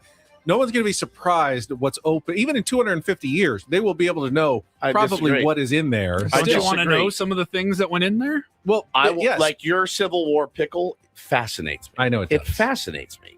And it's a pickle from the Civil War. I used to go to Civil War sites, where they had battles. I was riveted by that kind of history. So if they had a time capsule from 1776, old Manassas Woods over here, I'm all in. Like, I'm all in on that. Just like I've always been fascinated with messages in a bottle. Ooh. I've always wanted to get one. Always wanted to send one. I think I tried when I was a kid. I think it washed back on the beach in Galveston or something. How would you properly? I don't know. Begin your message in a bottle experience. You have to like take a boat way out and just drop it in. Well, I mean, things get washed out to sea from shore. Sure. Sometimes they come back, sometimes they don't. I mean, you find a rip current, it's going to take that out probably a ways, but you got to seal the bottle really well. Like, because any water gets in there, your message is going to be completely destroyed. I'm fascinated. I just feel like even if you went to the end of the pier or something and just tossed it as far as you could, that's going to end up on the beach. So the waves are going to bring right it back. behind you. And you're just littering. Right. Just littering. Yeah, you have to do it surreptitiously. You cannot just go and start throwing wine bottles in the ocean. It's frowned upon. You should have had one in like your pocket while you were whale watching. Yeah. I just tossed it out there. Which is illegal, I Then believe. Or my luck, a dolphin would have swallowed it and died. And it would have been. But They found hey, it in there. contact me, Stephen Woods. Here's my address. With a Ben and Woods sticker in Write there. me a letter. Responsible for murdering dolphins.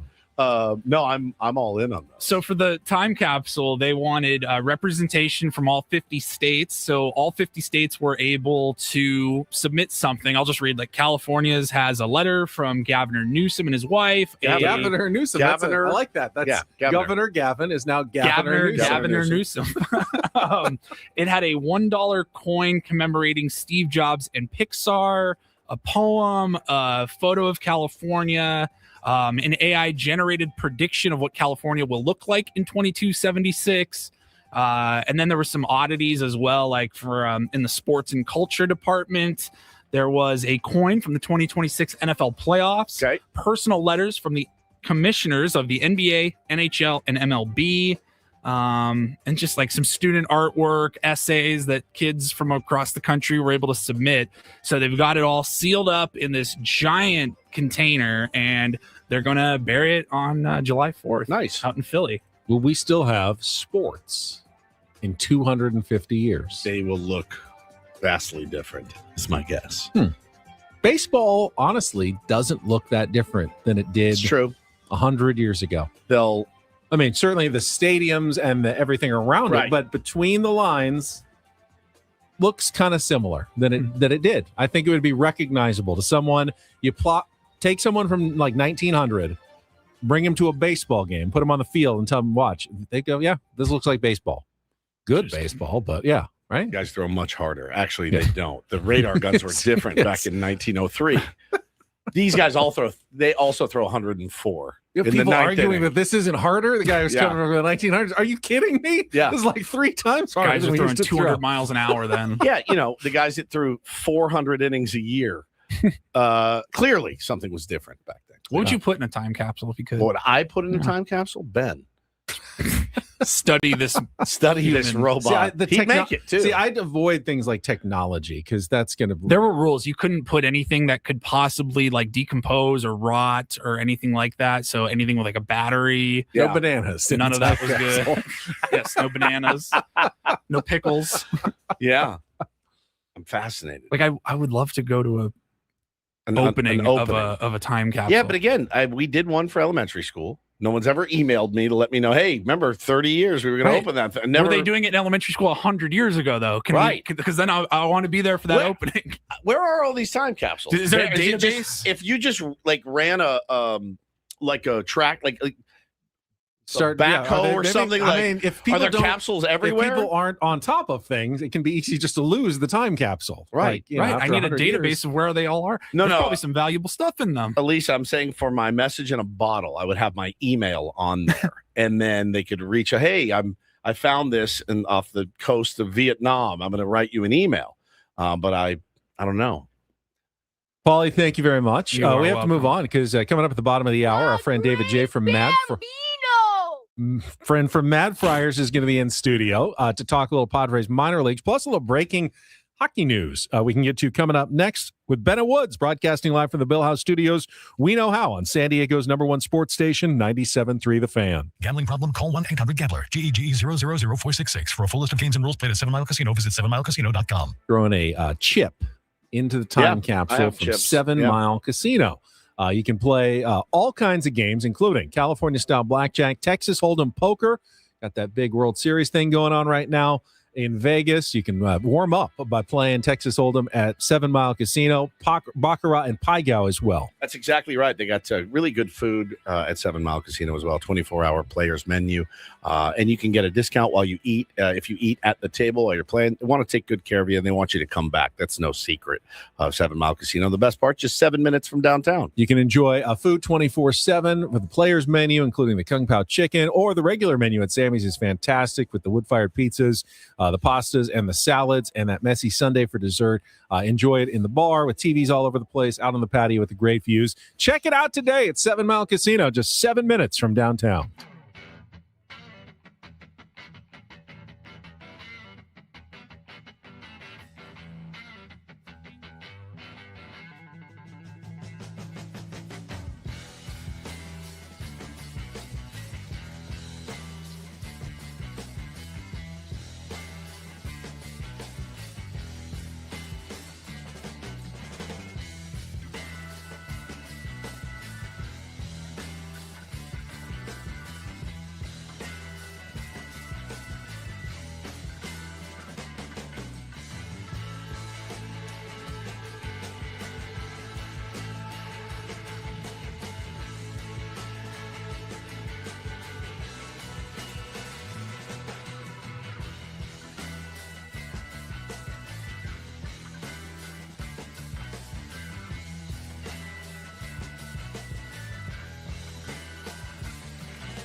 Hey, player, this is all yours.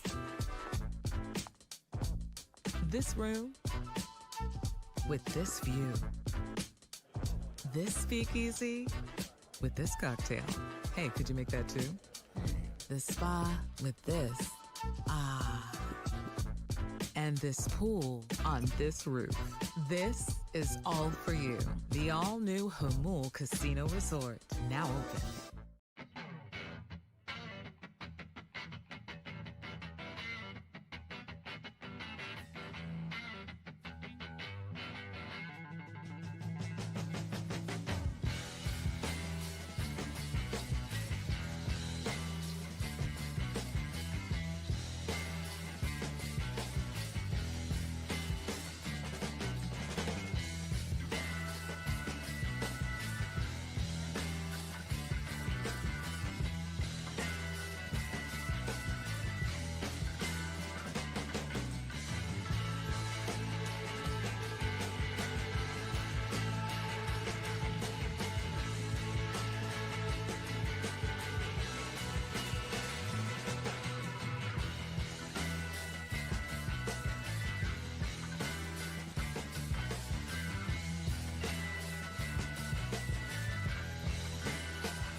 All right, congratulations to Pete. He was listening, heard the Sandlot Sounder, won the 4-pack of tickets to Woods' panel at Comic-Con this year, watching the Sandlot and then talking with Ham at the end of the movie. Yeah, can't wait. Looking forward to it. We're going to talk to David J. from Mad Friars here in just a couple of minutes. Did have some breaking hockey news. The Vegas Golden Knights have fired Coach John Tortorella. I was going to make a joke going into break. Did Tortorella get fired? Yeah, he did get fired. Now they're framing it as a thank you, Torts. We're not bringing you back. He was the interim coach that led them to the Stanley Cup Finals within 2 games of a Stanley Cup championship. I assume had they won the last 2 games instead of lost them, he would still be the coach. I mean, yes. Had they won the Stanley Cup, I would imagine they bring him back. There's not much more he could have done. They played incredible hockey all the way up until the last 3 games that they lost to Carolina.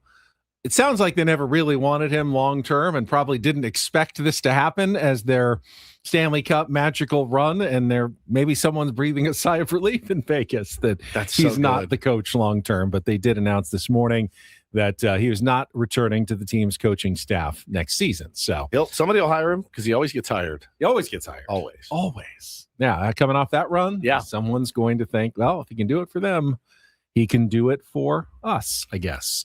This hour of Ben and Woods brought to you by David P. Shapiro, criminal defense attorneys, helping good people regain control of their future when charged with a crime since 2010. Visit davidpshapirolaw.com. Again, Padres have 2 games left in their series against the Cardinals. Today at 4:45, Michael King against Andre Palante. And then tomorrow is an early game, 11:15 first pitch. Griffin Canning is on the mound, but Craig Stammen has let it be known that they're probably going to do the opener thing. It might even be Wandy again, based on his success against the top 3 in the order yesterday. I would think that would make the most sense.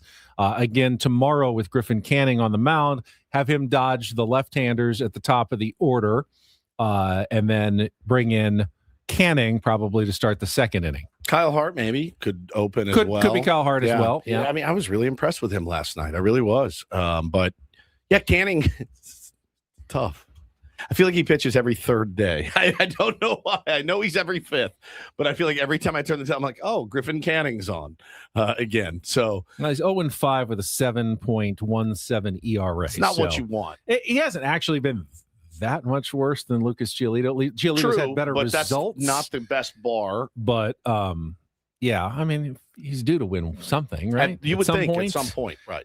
They're going to try it with an opener, though, and see if that works out better tomorrow. All right, we got to take one last time out. David J is already here in studio. We're going to spend our last few minutes talking about the Padres in the minor leagues, the guys they just called up. If there's anybody else left below those guys that they called up, all coming up in our final segment of Ben and Woods on San Diego's #1 sports station, 97.3 The Fan. But first, before we get to our pal David J, who probably knows a lot about insurance, if I had to guess, more than me. But listen, turn it over to the experts. If you own a business, you're the owner, the CFO, or even the HR manager of a business, you sign the insurance policy.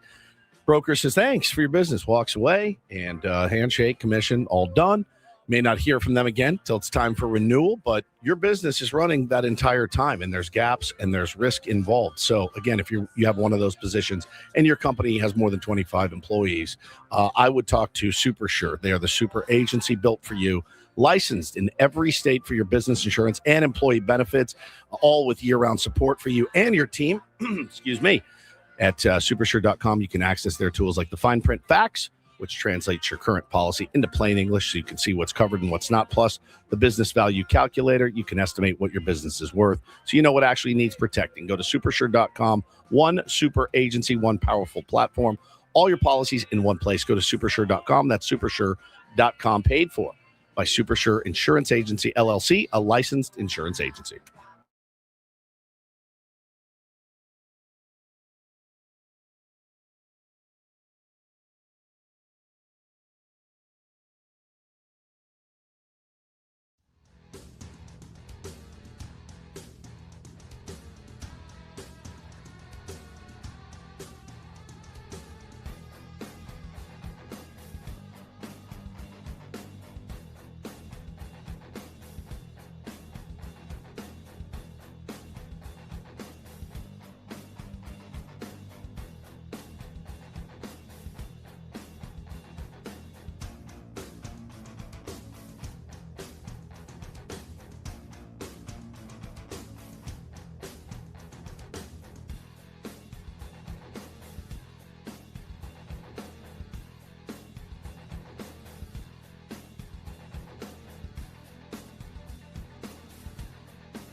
He just here. I'll show you a little. Just a little. Please just don't. a little bit. What hurts on you? Nothing at all. A little bit. Not that now. So let's say whatever you're about to touch is the only thing. Let's say It's gonna hurt. Right? All right, yeah. Okay. Pretend your knee hurts. Pretend your knee. It's going to in a second. Right here.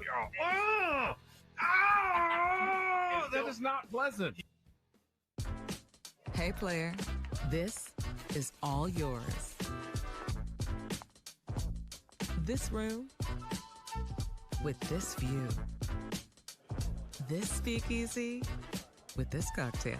Hey, could you make that too? The spa with this. Ah. And this pool on this roof. This is all for you. The all-new Hamul Casino Resort, now open.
Final segment of Ben and Woods here on a Tuesday morning, and all guests on Ben and Woods appear on the SDCCU fan hotline. It's not Big Bank Banking, it is better, but we have the pleasure of being joined in studio for our last segment by David J. from Mad Friars, and I have to start, David, with a compliment. David is also running our trip to Chicago through Hop Run Tours, which is just 2 weeks away. We're going to be in the Windy City broadcasting live.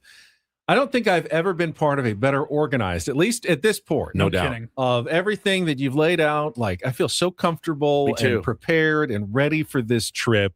Itinerary, travel arrangements. I just want to say bravo. Thank you, sir. And you know me, I care more about it probably than these two, but I feel well loved for this trip. I'm glad you feel that way. You know, it's what I look to do when I do my beer and baseball tours on the minor league side all year, and create an experience that people are really going to have a blast with. And all the tier ones are a good group to hang out with. And so I want to make sure it's a great experience for everyone. They're super fired up too.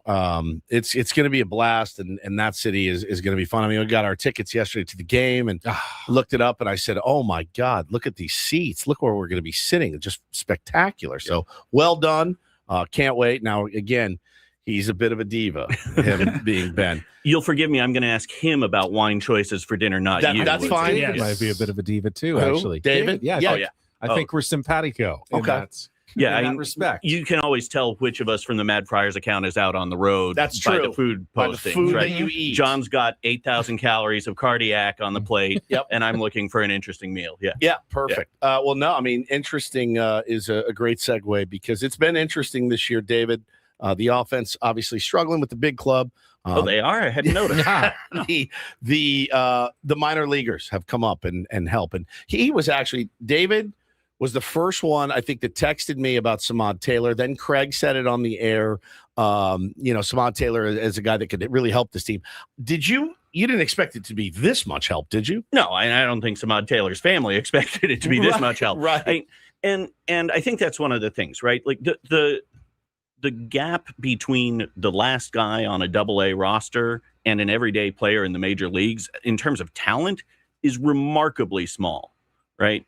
And so the how things work, it's as much a matter of, are you in the right place at the right time, right? Like a couple of years ago, Tirso Ornelas was actually hitting the ball pretty well. There was like a spot where if there'd been a position on the big league team, he might have had a chance to come up and do something, but there wasn't.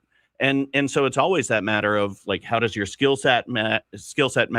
You know, I think about Mason McCoy last year, came up, finally was getting everyday starts, and then he had that fluke play, dove back into first place, dislocated his finger, you know, on the IL, out for 6 weeks, never really had another shot to contribute, right?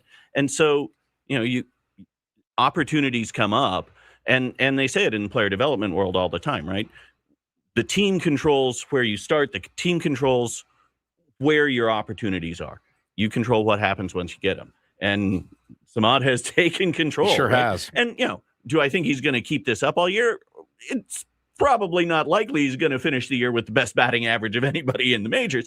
But certainly the athleticism he brings, the energy he brings, is a piece that is helpful for a club that is really struggling to put things together right now. But beyond Samad Taylor, of the guys they have now called up, is there really any help in your mind, or are they just warm bodies because there's no one else to call up for the Padres?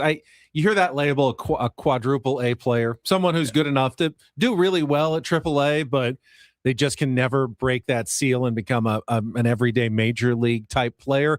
Is there anything beyond Samad Taylor here that could help the Padres? I think you said it yesterday, Ben, right? Like, if you get to a point where Samad Taylor is your fourth outfielder, your 24th guy, right? The number 3 guy on your bench, you're in a great place, right?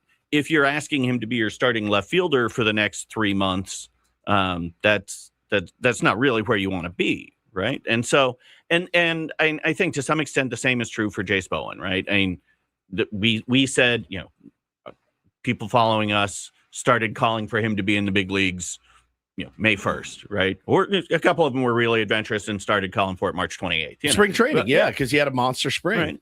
Right. And you look at, I think that's one of the things at all levels of the minors, right? You see, what are the things that a guy's actually working on, and are they being addressed, right? And in Chase's case, the issue is Chase, right? He swings a lot, and you can punish guys at, you know, certainly you can punish guys with that approach at the AA level that you're not going to get to a AAA. And then you get to the big leagues, and it turns out most of those pitchers are really quite good at putting pitches where they want to and making it look like a strike until it's not. Yeah. And I think that's going to continue to be an issue for him, you know, and then you've got a couple of other guys who are in El Paso this year that I think is a real tribute. You know, everybody always talks about, you know, AJ Preller is the scout, but it's not just him in this organization. And Pete DeYoung, who's the pro scouting director, and the team of scouts that he has, which is bigger than almost everybody in the league, and goes out and sees more players more times with more sets of eyes than any other organization, has done a really good job of looking at those guys who can be the 26th, 27th, 28th guy on the roster. And then they've got Pete Zamora managing in El Paso, and that's his entire approach, right? Like, I want to make sure that these guys he's got in El Paso, if tomorrow somebody goes down, we've got a guy who's ready to step up, who's prepared for it. And so, you know, you've got guys like Pablo Reyes, who's seen time in the big leagues each of, 7 of the last 8 years. You know, if there's an outfield need, he'll probably be a guy who's in consideration, right? Carlos Rodriguez, who's seen big league time multiple times. And those are valuable to have. And they're doing it well at the bottom end of the organization, too. They've other than like Ethan Salas, right? You know, you look around baseball and you know, we talk about cards and stuff. You collect those rookies and the guys, the next, you know, the Cooper Pratts and the Colt Emersons and Cole Young and guys that are coming up, Connor Griffin, McGonigal, and now they're contributing at a big league level. Other than Salas, you know, who in the organization are you high on as somebody that could help, you know, pitching, offense, defense, whatever? This year, there isn't. Okay. And I include Ethan in that group. I think, you know, obviously what he did through the first 2 months of the season to reestablish the fact that he is absolutely one of the best prospects in the game has been really important. He's been healthy. You know, production's trended down a little bit the last few weeks. The fact is, it's been 2 years since he was playing every day. And again, the rigors of a now 20-year-old catching 5 days a week, which is what they've been trying to do in El Paso, and get him a DH at bat as well, right? It's caught up a little bit. Yeah. Which is entirely reasonable. And again, they want him to have that experience in San Antonio rather than running into it for the first time when Tarek Skubal's on the mound against you, right? Like, you want him to have that experience of, okay, what do I do when I run into these barriers? How do I push my way through? And you're seeing that, with some of the other guys whose names were hot at the start of the year. Alex McCoy, who is a great story as an undrafted free agent, a svelte 6'6", 275, and it is all muscle, who just, when he makes contact, has ridiculous exit velocities, and also is now playing every day for the first time since he was at Hofstra, and is now in the Midwest League facing pitching staffs for a second time around. And we said 3 weeks ago, next 3 series are all teams that he's faced once before. Let's see what the results are once he gets through those 3 weeks. And he really struggled through the first 2 series. And then he started to turn it around a little bit. He made an adjustment midway through this last week, and we're going to see what happens in the next couple of weeks. But in terms of guys who are ready to step up and make a major contribution at the big league level, they just don't have them. All right, let's look deeper into the future. David J. from Mad Friars is joining us in studio. And let's take Ethan Salas out of the equation. That's He's what obviously, I already took him out of but the not equation. for this year. 5 years in the future. Crystal ball.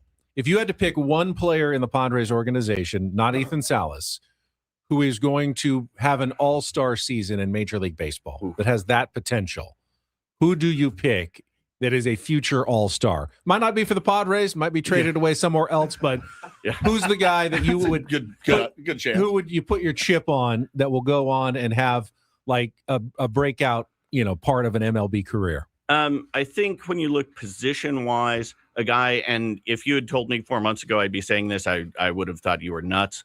I think the athleticism and ability to make adjustments that Ryan Weidman has showed in his first couple of months in Lake Elsinore has been really impressive.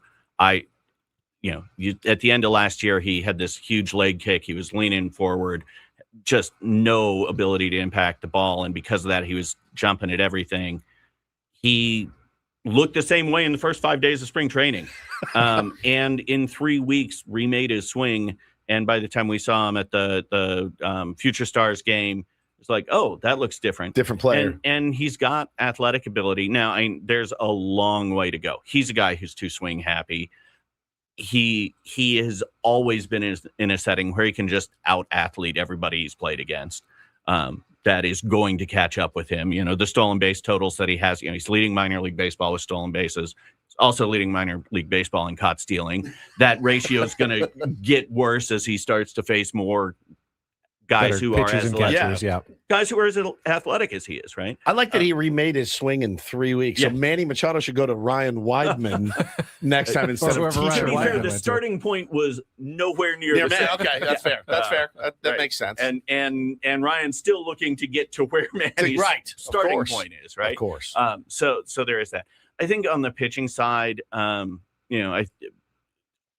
think Cruiser Cash. I've remained higher on Cash than I think most of the industry in general.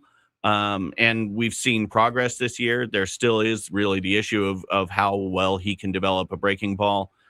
But his changeup is, I would say, one of the 3 best pitches in the organization, including big league staff. Nice. Oh, wow. It is a great pitch. I think one of the things that's happened in the Midwest League is some teams have stacked lineup with right-handed hitters because he's a lefty.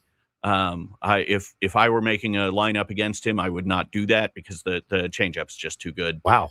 Certainly at that level for hitters to have a real chance against it. It's awesome. Awesome. David, appreciate it. Really looking forward to the trip. I know so many tier ones are. I hope it goes well because I'd like it to be something maybe we can do every single year, but can't wait to hit Chicago. Yeah, absolutely. It'll be great to be out there. Glad we weren't there last week with the thunderstorms and everything. No doubt. And looking forward to a great time out there. That is David J. from Mad Friars wrapping up the show for us here on a Tuesday.